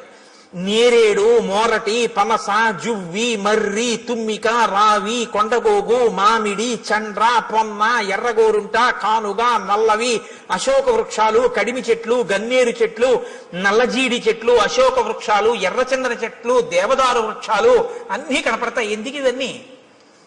ఆప్యాయత కలిగిన మేనమామ చెప్పినట్టు చెప్పడం. వీటికి మంచి మంచి పళ్ళు ఉంటాయి. లక్ష్మణుడు ఎక్కి కోసి నీకు తెచ్చి పెట్టచ్చు, లేదా కొమ్మలు ఉంచినా కూడా అందుతాయి. అంటే కింద కొమ్మలకు కూడా అన్ని పళ్ళుంటే ఆ పళ్ళు ఎవరు కొయ్యరు. ఎంత వివరంగా మాట్లాడతాడో చూడండి. అక్కడే ఉంటుంది క్యాంటీన్. ఒకవేళ క్యాంటీన్ ఏ కారణం చేతనైనా మూసేసి ఉంటే నువ్వు కంగారు పడకవు, ఇటువైపు కట్టేస్తారు. కానీ అదే టైంలో టిఫిన్ ఎక్కువ తినేవాళ్ళు అవతల ప్లాట్ఫామ్ మీదకి వస్తారు, ఇటు చెక్కలతో క్లోజ్ చేసి అటువైపు అమ్ముతుంటాడు, అటువైపు వెళ్ళు అని చెప్తాడు. చూసారా మా మేనమామ అలా చెప్తాడు చెప్పేటప్పుడు. మీరు ఆ శ్లోకాలలో అవతలాడి ఆప్యాయత చూడాలి ఆ చెప్పడంలో. ఎంత గొప్ప రచనండి మహర్షిది. కాబట్టి లక్ష్మణుడు కొమ్మలు ఉంచి పళ్ళు కొయ్యొచ్చు, తేనె పట్ల నుంచి తేనె కారుతుంటుంది. రామ అవి మీరు తినచ్చు. అది దాటి మీరు వెడితే అక్కడ మీకు ఒక చిక్కటి వనం కనపడుతుంది. అంటే చిక్కటి వనం, చక్కటి వనం, బాగా చెట్లు దగ్గరగా ఉంటాయి. అవన్నీ పూలతో పళ్లతో నిండిపోయి ఉంటాయి. సర్వకామ ఫలాహ వృక్షాః పాదపాస్తు మధుశ్రమాః సర్వే చ ఋతవస్తత్ర వనే చైత్రరథే యథా. చైత్రరథం అంటే ఎప్పుడు అన్ని ఋతువులు ఉంటే దాన్ని చైత్రరథం అంటారు. అన్ని ఋతువులు ఉన్నట్టే అక్కడ ఎప్పుడు పళ్లతో, తేనె పట్లతో, పువ్వులతో ఆ చెట్లన్నీ శోభాయమానంగా ఉంటాయి. అక్కడ చక్కగా మీరు తేనె తాగచ్చు, పళ్ళు తినచ్చు. అది దాటి వెళ్ళిన తరువాత మీరు పంపా సరోవర తీరానికి వెడతారు. రామ పంపా సరోవర తీరంలో ఒడ్డున ఎక్కడా కూడా అసలు గులకరాళ్ళు ఉండవు. సాధారణంగా నది ఒడ్డున అన్ని చోట్ల గులకరాళ్ళు ఉంటాయి. గులకరాళ్ళు ఉంటే ఏమిటి అని మీరు అడగచ్చు. రాముడు పాదుకలు లేకుండా నడుస్తున్నాడు, గులకరాళ్ళు ఉంటే గుచ్చుకుంటాయి కాళ్ళలో. కాబట్టి రామ పంపానది తీరంలో గులకరాళ్ళు ఉండవు. అంటే ఆయన కాళ్ళకి గుచ్చుకునేవి లేవు. ఎంత ప్రేమ చూడండి నా చెప్పడంలో. పంపానది తీరంలో గులకరాళ్ళు ఉండవు. ఆ నీళ్లు చల్లగా అందులో పుట్టినటువంటి పద్మముల యొక్క కింజిల్కముల నుండి రాలినటువంటి పుప్పుడితో సుగంధభరితములై తీయగా చల్లగా ఉంటాయి. ఎప్పుడు స్నానం చేద్దామా, ఎప్పుడు తాగుదామా అనిపిస్తుంది. రామ అక్కడ నాచు ఉండదు. కాబట్టి నువ్వు జాగ్రత్తగా పంచె పైకి తీసి కాలు జారుతుందేమో అని చూసుకుని వెయ్యక్కర్లేదు. ఆ కింద ఉన్నటువంటి ఇసుక నీకు కనపడుతుంది. ఆ నీరు వెండి పళ్ళెంలా ఉంటుంది, అంత స్వచ్ఛంగా ఉంటుంది. మహానందిలో ఉంటుంది సరోవరం, అలా ఉంటాయి నీళ్లు. రామ నీకు ఇంకొక విషయం చెప్తున్నాను. అక్కడ అనేకమైన పక్షులు ఆ ఒడ్డును తిరుగుతుంటాయి. వాటికి ఏం భయం ఉండదు. అవి చాలా స్వేచ్ఛగా తిరుగుతుంటాయి. అవి ఎంత రుచిగా ఉంటాయో తెలుసా రామ? ఘృతపిండోపమాన్ స్థూలాంతాన్ ద్విజాన్ భక్షయిష్యథ రోహితాన్ వక్రతుండాశ్చ నడమీనాంశ్చ రాఘవ. రామ పెద్ద పెద్ద చేపలు, ముళ్ళున్నవి, రెక్కలున్నవి ఆ నదిలో తిరుగుతుంటాయి పంపా సరోవరంలో. నీతి ముద్ద ఎలా ఉంటుందో అంత కమ్మగా ఉంటాయి అక్కడ ఉన్న పక్షులు. మాంసాహారం ఉన్న వాళ్ళు ఎవరైనా ఉంటే నోరూరే ప్రయత్నంలో ఉండకండి. కాబట్టి అంత కమ్మటి రుచి కలిగినటువంటి పక్షులు ఉంటాయి. కాబట్టి పాంసాయాం యుషుభి మచ్చాన్ తత్ర రామ వరాన్ హతాన్ నిస్త్వక్ పక్షాన్ అయస్తప్తాన్ అకృషా నీకకంటకాన్. ఎంత వివరంగా చెప్తాడంటే ఆ నదిలో కొన్ని పక్షులు ఆ నదిలో తిరుగుతుంటాయి. గండు మీనులు, సొర్ర మీనులు, రొయ్యలు, చేపలు అన్ని ఆడుకుంటూ ఉంటాయి. లక్ష్మణుడు బాణంతో గుచ్చి వాటిని పైకి తీస్తాడు. తీసి అగ్నిహోత్రం మీద ఆ బాణంతో ఇలా తిప్పితే ఎర్రగా కాల్తాయి. నువ్వు అక్కడ ఒడ్డున కూర్చోరామా, కూర్చుంటే ఒక్కొక్క చేపని కాల్చి పట్టుకొస్తాడు. ఆ పక్షిని కొట్టి కాల్చి పచనం చేసి ఆ నీతి ముద్దలా ఉన్న పక్షి మాంసం తీసుకొచ్చి పెడతాడు. చక్కగా నువ్వు ఆ ఒడ్డున కూర్చుని కమ్మగా తిన్న తర్వాత దాహం వేస్తుంది. ఎందుకంటే నీతి ముద్దలా కదా ఉంటాయి. దాహం వేస్తే లక్ష్మణుడు ఏం చేస్తాడో తెలుసా? భృశం తేఖాలతో మచ్చాన్ పంపాయాహ పుష్ప సంచయే పద్మగంధి శివం వారి సుఖశీత మనామయం ఉధృత్య సతతాక్లిష్టం రౌప్య స్ఫాటిక సన్నిభం అసౌ పుష్కరవర్ణేన లక్ష్మణ పాయిష్యతి. తామరాకులు ఉంటాయి రామ, ఆ తామరాకులు దొప్పగా చేసి పంపా సరోవరంలోకి ఎడతాడు లక్ష్మణుడు. ఆ నీళ్లు ఎలా ఉంటాయో తెలుసా? వెండి రేకు బోర్లించినట్టు ఉంటాయి, తెల్లగా. అడుగునున్నటువంటి ఇసుక కనపడుతుంటుంది. దాంట్లో బోలెడన్ని పద్మాలు ఉంటాయి. పద్మాలకి కింజిల్కాలు ఉంటాయి. వాటిలోంచి ఆ పుప్పుడంతా నీటి మీద పడుతుంది. అందుకని మంచి ఏదో అన్ని రకాల పదార్థాలతోటి శివాభిషేకం చేస్తే వచ్చిన తీర్థం అన్ని రుచులు కలిసి మంచి సుగంధ ద్రవ్యాలతో సువాసనతో ఎలా ఉంటుందో అలా ఉంటాయి ఆ నీళ్లు. ఆ నీళ్లు తామరాకు దొప్పతో తెచ్చి నీకు ఇస్తాడు. నువ్వు చక్కగా ఏం చేస్తావంటే తామరాకు దొప్పతో చల్లటి నీళ్లు తాగు. సాయంకాలం వేళలో నువ్వు ఆ పంపా సరోవర ప్రాంతంలో తిరుగుతుంటే జింకలు, లేళ్లు తిరుగుతుంటాయి. చెట్లన్నీ పువ్వులెట్టుకున్నాయా అన్నట్టుగా పువ్వులతో శోభిస్తుంటాయి. నీకు సీతమ్మ కనపడలేదు అన్న బెంగ నీకు తీరుతుంది. రామ, అక్కడ పుష్పమాలలు కొన్ని పడి ఉంటాయి. ఆ పుష్పమాలలు ఎన్ని సంవత్సరములైన వాడవు. ఎందుకో తెలుసా? నతాని కశ్చిన్ మాల్యాని తత్రారోపయితా నరః నచ వై మ్లానతాంయాంతి నచ శీర్యంతి రాఘవ. మతంగ మహర్షి యొక్క శిష్యులు గురువు గారికి సేవ చేయడం కోసమని అక్కడికి వచ్చి దర్భలవి సేకరిస్తున్నప్పుడు వాళ్ళ శరీరానికి కలిగినటువంటి శ్రమ వలన పుట్టినటువంటి స్వేద బిందువులు నేల మీద పడి పువ్వులై దండలయ్యాయి. ఆ దండలు ఎవరూ తీసి ధరించారు. వాళ్ళ ఆ శిష్యుల యొక్క చెమట పువ్వులైంది కాబట్టి ఆ పువ్వులు సూర్యరశ్మికి వాడవు, గాలికి ఒడిలిపోవు. అవి ఎన్ని సంవత్సరములైనా అలాగే ఉంటుంటాయి. ఆ మాలలు ఎవరు ధరించరు. నువ్వు అక్కడ మతంగ మహర్షి యొక్క ఆశ్రమం కనపడుతుంది. చాలా లోపలికి వెళ్ళడం చాలా కష్టం. గొన్నేనుగులు దాని చుట్టూ తిరుగుతూ ఉంటాయి. రామ, అక్కడే శబరి ఉంది ఇప్పుడు ఆ ఆశ్రమంలో. తేషాం గతానాం ఆద్యాపి దృశ్యతే పరిచారిణి శ్రమణీ శబరీనామ కాకుత్స చిరంజీవిని త్వాంతు ధర్మే స్థితా నిత్యం సర్వభూత నమస్కృతం దృష్ట్వా దేవోపమం రామ స్వర్గలోకం గమిష్యతి. నువ్వొక్కసారి ఆ ఆశ్రమంలోకి వెళ్ళి శబరిని చూస్తే శబరి నిన్ను చూసిన తరువాత స్వర్గలోకానికి వెళ్ళిపోతుంది. నీకోసమే ఎదురు చూస్తోంది. రామ, అక్కడ నుంచి కొంచెం ముందుకు వెడితే ఎప్పుడు ఏనుగులు తిరుగుతూ ఉంటాయి. ఆ ఏనుగులు తిరుగుతున్నటువంటి ప్రాంతానికి లోపలే మతంగ మహర్షి చేత నిర్మింపబడిన మతంగవనము అని ప్రసిద్ధికెక్కినటువంటి ఆశ్రమం ఉంది. అక్కడే పంపా సరోవరానికి తూర్పున ఋష్యమూకము అనేటటువంటి ఒక పెద్ద పర్వతం ఉంది. ఆ పర్వతం యొక్క గొప్పతనం ఏమిటో తెలుసా రామ? ఋష్యమూకస్య పంపాయా పురస్తాత్ పుష్పిత ద్రుమః సుదుఃఖారోహణో నామ శిశునాగాభిరక్షిత ఉదారో బ్రహ్మణా చైవ పూర్వకాలే వినిర్మిత శయాన పురుషో రామ తస్య శైలస్య మూర్ధని యత్ స్వప్నే లభతే విత్తం తత్ ప్రబుద్ధోదిగచ్చతి నత్వేనం విషమాచారః పాపకర్మాధిరోహతి యస్తుతం విషమాచారః పాపకర్మాధిరోహతి తత్రైవ ప్రహరంత్యేనం సుప్త ఆదాయ రాక్షసాః తత్రాపి శిశునాగానాం ఆక్రంధ శ్రూయతే మహాన్ క్రీడతాం రామ పంపాయాం మతంగారణ్యవాసినాం. ఆ ఋష్యమూక పర్వత శిఖరములున్నాయే, ఆ శిఖరము పైకి ఎక్కడం చాలా చాలా కష్టం రామ. అందుకే ఆ శిఖరానికి పేరు ఏమని పిలుస్తారో తెలుసా? దాన్ని సుదుఃఖారోహణ శిఖరము అని పిలుస్తారు. ఎక్కడం చాలా కష్టం కాబట్టి ఆ శిఖరం మీదకి ఎవరూ ఎక్కలేరు. దాని చుట్టూ ఎప్పుడు గొన్నేనుగులు తిరుగుతుంటాయి, శిశునాగములు. కాబట్టి ఆ గొన్నేనుగులు గుంపులు గుంపులుగా తిరుగుతుంటాయి. పంపా సరోవరంలో నీళ్లు తాడి ఆడుకుంటుంటాయి.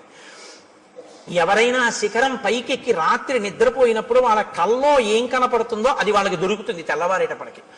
పాపాచారం కలిగిన వాళ్ళు ఋష్యమూక పర్వతం మీదకి ఎక్కి ఉండలేరు. ఒకవేళ ఉన్నా వాళ్ళకి నిద్ర పట్టగానే రాక్షసులు వచ్చి చంపేస్తారు. కాబట్టి ఏమర్థం అవుతోంది? ఋష్యమూక పర్వతం మీదున్న సుగ్రీవుడు నలుగురు వానరులు పాపాచారము కలిగిన వారు కారు. వారు పాపాచారులు అని వాలి తరిమేశాడు తప్ప వాళ్ళు నిజమునకు పాపాచారులు కారు. అటువంటి వారైతే రామా నిన్ను వాళ్ళతో సంధి చేసుకోమని చెప్పడం, ఇది దాని అర్థం. కాబట్టి యత్ స్వప్నే లభతే విత్తం తత్వబుద్ధోధిగచ్చతి. రాత్రి కల్లో ఏం కనపడిందో అది తెల్లవారేటప్పటికీ ఆ కొండ మీద దొరుకుతుంది. కాబట్టి రామ ఆ పర్వత శిఖరం మీదకి వెడితే అక్కడ ఒక గొప్ప గుహ ఒకటి ఉంది. రామతస్యతు శైలస్య మహతీ శోభతే గుహ శిలాపిధానా కాకుత్స దుఃఖం చాస్యాహ ప్రవేశనం. ఆ గుహకి ఒక పెద్ద శిల అడ్డు పెట్టుంటుంది. దానిలోనే సుగ్రీవుడు నలుగురు వానరులతో ఉంటాడు. ఆ గుహలోకి ప్రవేశించడం చాలా కష్టం. తస్యా వసంతి సుగ్రీవ చతుర్భి సహవానరై కదాచిత్ శిఖరే తస్య పర్వతస్యావతిష్టతే. రామ, ఆ శిశునాగములు ఆ గొన్నేనుగులున్నాయే అవి పంపా సరోవరంలోకి వచ్చి నీళ్లు తాగి పైకి చిమ్మి ఆడుకుని పెద్దగా అరుస్తుంటాయి. అవి అలా అరిచినప్పుడు వాటి యొక్క ఘీంకారములు ఆ పర్వత శిఖరం మీదకి వినపడుతుంటాయి. అప్పుడప్పుడు సుగ్రీవుడు గుహలోంచి బయటికి వచ్చి నలుగురు వానరులతో కలిసి ఆ శిఖరం మీద కూర్చుని చూస్తూ ఉంటాడు. ఇవన్నీ అక్కడే ఉన్నాడు. నిజంగా లైవ్ టెలికాస్ట్ ఇస్తారండి. మనం చదువుతుంటే అబ్బా మనం ఒక్కసారా ఋష్యమూక పర్వతం, ఆ పంపా నది, ఇంకా ఎన్ని చెప్పారో తెలుసా అండి? రామ, గుంపులుగా అడవి పందులు వస్తాయి. అడవి పందులు పంపా సరోవరంలో నీళ్లు తాగి పర్వత గుహల్లో ఆడుకుంటూ వెళ్ళి పడుకుంటాయి. పడుకున్న పెద్ద పెద్ద రంకెలు వేస్తాయి. ఆ రంకెలు ఎలా ఉంటాయో తెలుసా? ఆబోతు రంకెల్లా ఉంటాయి. అక్కడ గొన్నేనుగులు ఏమి ఆటలాడుతుంటాయో రామ, ఆ పర్వత శిఖరం చుట్టూ అవి తిరుగుతుంటాయి. వాటిని దాటి శిఖరం ఎక్కవలసి ఉంటుంది. ఇవన్నీ చెప్పి రామ తొందరగా బయలుదేరి సుగ్రీవుడితో స్నేహం చేసుకో. చాలా సంతోషం అన్నారు. మీరు ఆజ్ఞనిస్తే నేను బయలుదేరుతానన్నాడు. ఆయన వెళ్ళిపోయాడు. రామలక్ష్మణులు ఇద్దరూ బయలుదేరి శబరి ఉన్నటువంటి ఆ మతంగ మహర్షి యొక్క ఆశ్రమాన్ని చేరుకున్నారు. శబరి వెంటనే స్వాగతం చెప్పింది. స్వాగతం చెప్పి అంది, తౌచు దృష్ట్వా తదా సిద్ధ సముద్ధాయ కృతాంజలి రామస్య పాదౌ జగ్రాహ లక్ష్మణస్య చ ధీమతః పాద్యమాచమనీయం చ సర్వం ప్రాణాద్యధానిధి. ఆవిడ వెంటనే రామలక్ష్మణులు ఇద్దరి పాదములు పట్టుకుని అర్ఘ్యపాద్యములిచ్చి కూర్చోపెట్టి, నాయనా రామ, నీ దర్శనం కోసమే నేను ఎదురు చూస్తున్నాను అని. అంటే రాముడు ఆవిడ్ని ప్రశ్నించాడు. ఇదే నేను మీతో అన్నది. రాముడు ఎవరితో ఎక్కడ ఎలా మాట్లాడతాడో మీకు అలవాటైతే ఎక్కడ ఎలా మాట్లాడాలో మీకు వచ్చేస్తుంది కొన్నాళ్ళకి. తాపసితో మాట్లాడుతున్నాడు కాబట్టి ఆయన ఎలా మాట్లాడతాడో చూడండి. తమువాచ తతో రామః శ్రమణీం సంసితవ్రతాం కచ్చిత్తే నిర్జితాః విఘ్నాః కచ్చిత్తే వర్ధతే తపః కచ్చిత్తే నిహిత క్రోధాహారస్య తపోధనే కచ్చిత్తే నియమాః ప్రాప్తాః కచ్చిత్తే మనసః సుఖం కచ్చిత్తే గురుశుశ్రూషా సఫలా చారుభాషిణి. ఓ శబరి, నీ తపస్సు విఘ్నం లేకుండా కొనసాగుతోందా?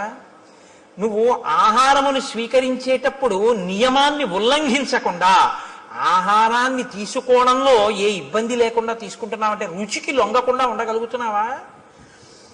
కచ్చిత్తే వర్ధతే తపః, తపస్సు రోజు రోజుకి పెంచుకోగలుగుతున్నావా?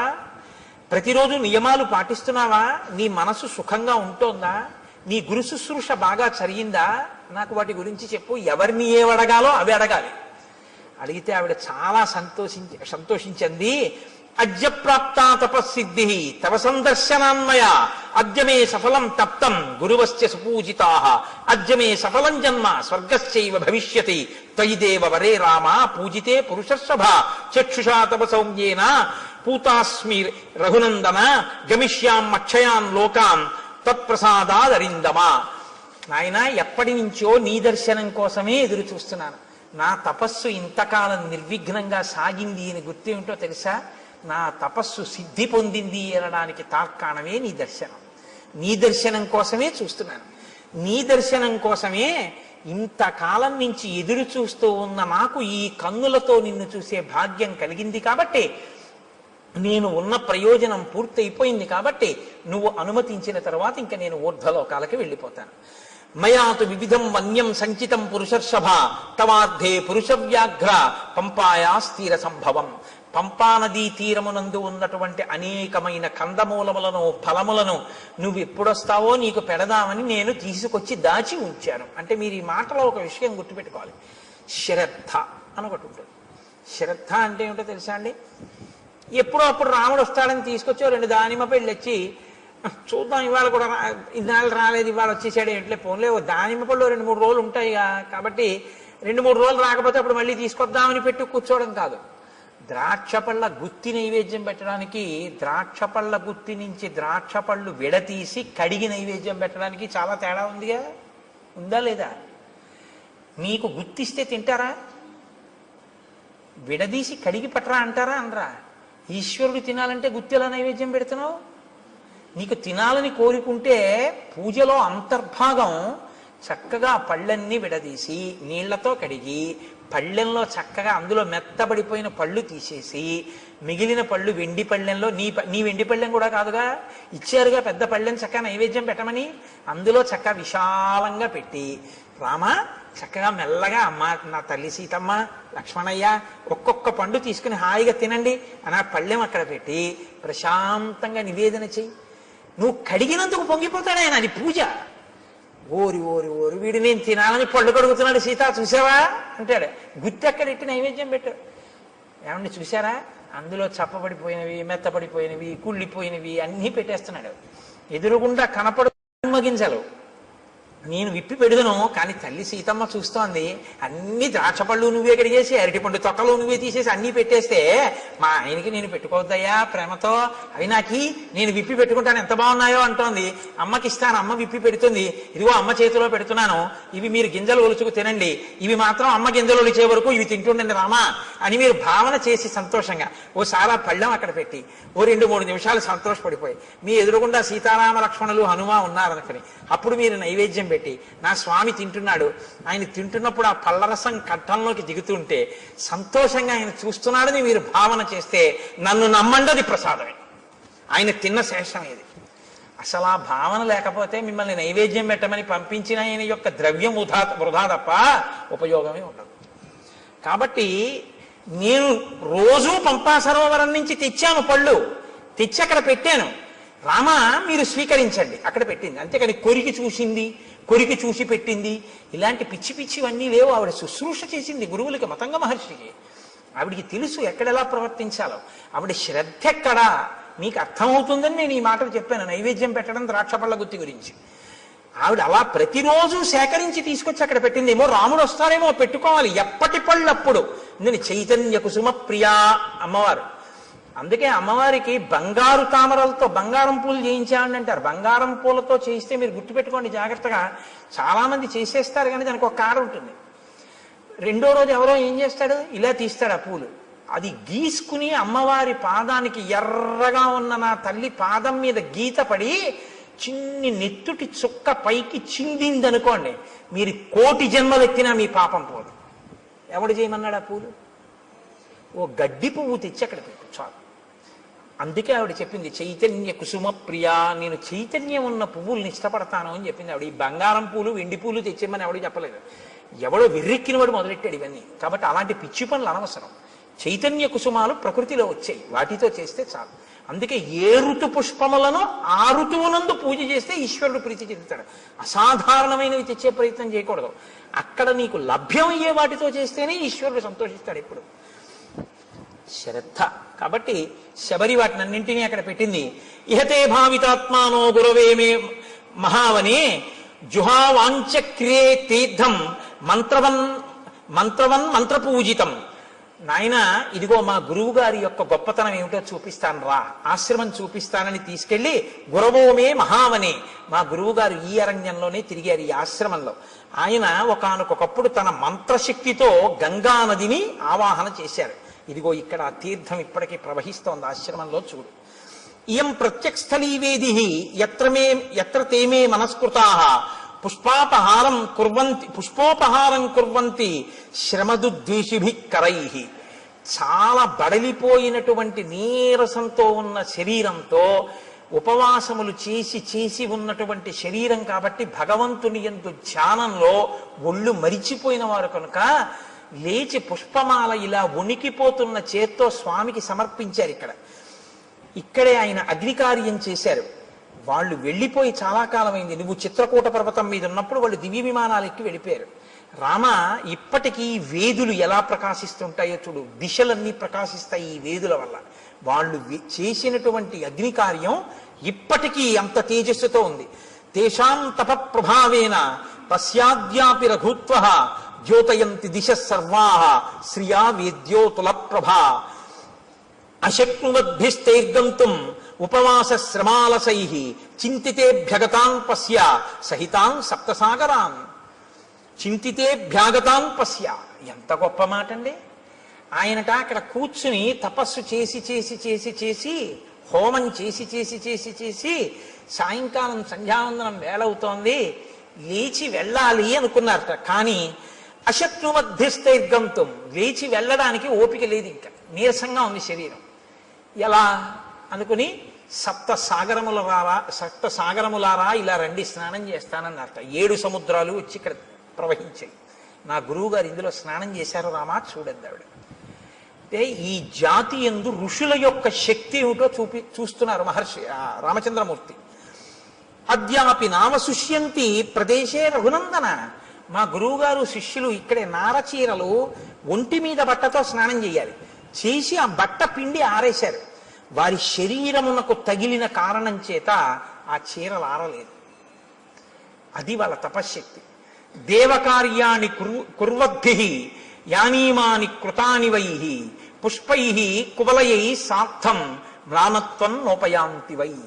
వాళ్ళు చేతులతో ముట్టుకుని ఇక్కడ దేవతలకి పుష్పాలు సమర్పించారు.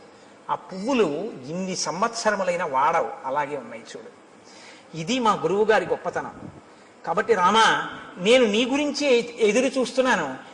నీకు ఆతిథ్యం ఇమ్మని మా గురువుగారు చెప్పారు, దర్శనం చేసుకుని ఆతిథ్యం ఇచ్చి రమ్మన్నారు, ఇటుగా రాముడు వస్తాడు ఆతిథ్యం ఇవ్వడానికి ఉండాలన్నారంటే రామచంద్రమూర్తి ఆగమనానికి ఎలా ఎదురు చూశారో చూడండి.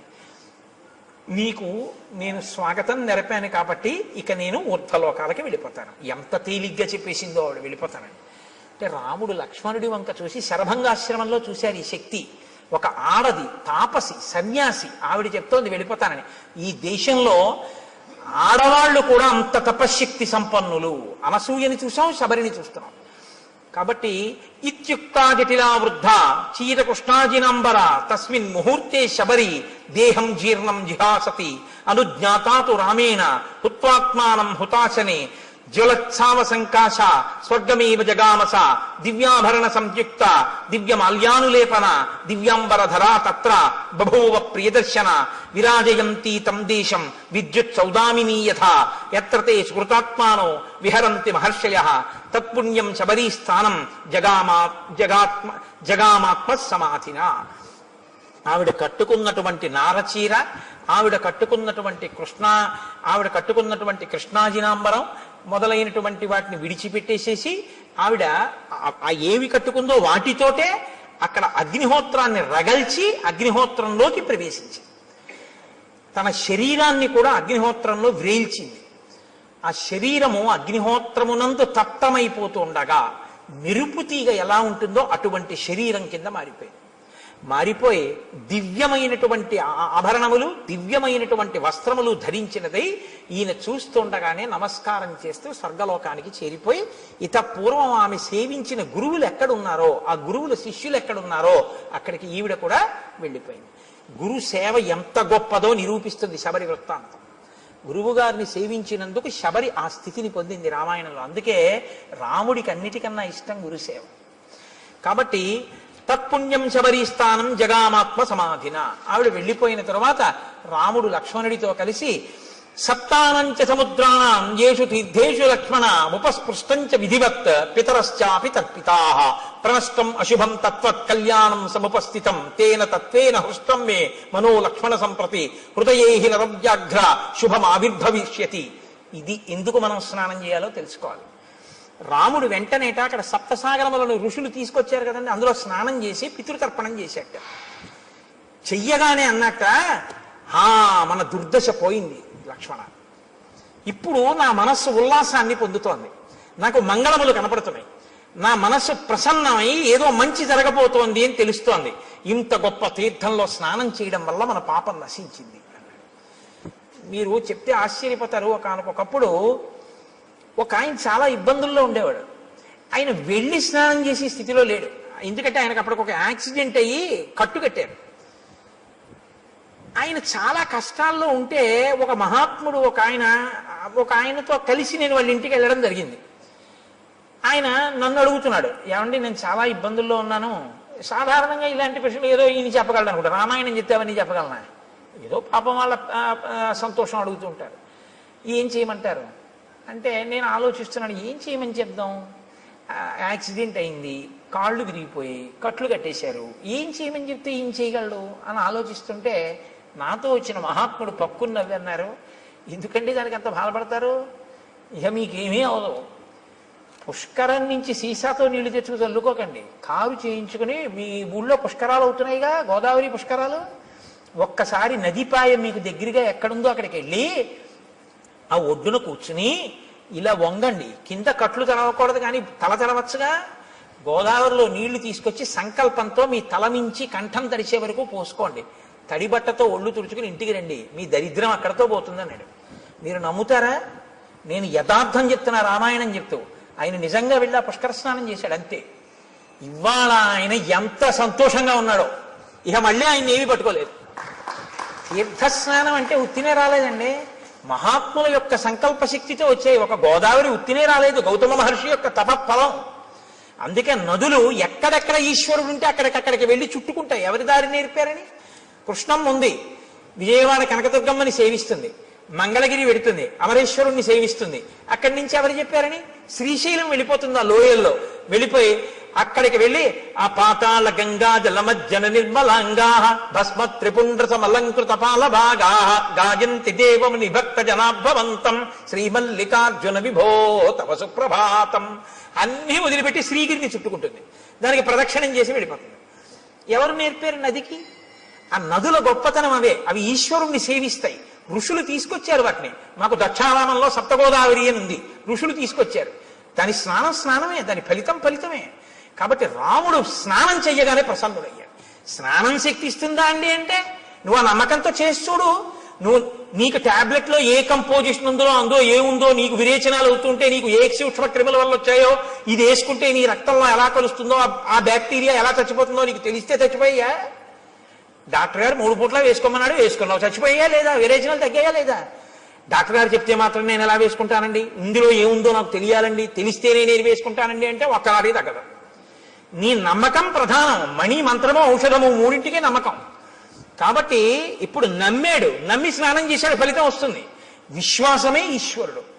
మనం ఒక ఎక్కడికైనా పవిత్రమైన చోటుకెడితే తీర్థస్నానం తప్పకుండా చెయ్యాలి. కాబట్టి రాముడు ఆ స్నానం చేసి ఉల్లాసాన్ని పొంది సంతోషించి లక్ష్మణుడితో కలిసి నువ్వు వెళ్ళి ఋష్యమూక పర్వతం మీద సుగ్రీవుణ్ణి కలుసుకో అని చెప్పి ఆనందంగా ఇద్దరూ కలిసి ఆ పంపా సరోవరంలో తిరుగుతూ ఇంకా సుగ్రీవుని యొక్క దర్శనం కోసమని ఎదురు చూస్తున్నారు. రేపటి రోజున మహానుభావుడు హనుమ సుగ్రీవుడు ఆ వానరుల యొక్క దర్శనం, సీతమ్మ తల్లి జాడ కనిపెట్టడం వైపుకి కథ తిరుగుతుంది. ఇక్కడతో అరణ్యకాండ పూర్తయింది. కాబట్టి మనం ఒక్కసారి రామనామం చెప్పుకుని 11 పర్యాయాలు సంతోషంగా తర్వాత మంగళహారతి ఇచ్చిన తర్వాత ప్రసాదం స్వీకరించి బయలుదేరదాం. నారదాది మహామునీంద్రులు నమ్మినది శ్రీరామనామము, రామనామము నీవు నేనను భేదమేమియు లేకయున్నది రామనామము. రామనామము రామనామము రమ్యమైనది రామనామము, గౌరికిది ఉపదేశ నామము కమలజుడు జపించు నామము. రామనామము రామనామము రమ్యమైనది రామనామము, గోచరంబగు జగము లోపల గోప్యమైనది రామనామము. రామనామము రామనామము రమ్యమైనది రామనామము, వాదభేదాతీతమగు వైరాగ్యమే శ్రీరామనామము. రామనామము రామనామము రమ్యమైనది రామనామము, సకల జీవులలోన వెలిగే సాక్షిభూతము రామనామము. రామనామము రామనామము రమ్యమైనది రామనామము, శిష్ట జనముల దివ్య దృష్టికి స్పష్టమగు శ్రీరామనామము. రామనామము రామనామము రమ్యమైనది రామనామము, పాలు మీ గడ పంచదారల పక్వమే శ్రీరామనామము. రామనామము రామనామము రమ్యమైనది రామనామము, సిద్ధమూర్తులు మాటి మాటికి చేయున్నది శ్రీరామనామము. రామనామము రామనామము జానకీ హృత్కమలమందున అలరుచున్నది రామనామము. రామనామము రమ్యమైనది రామ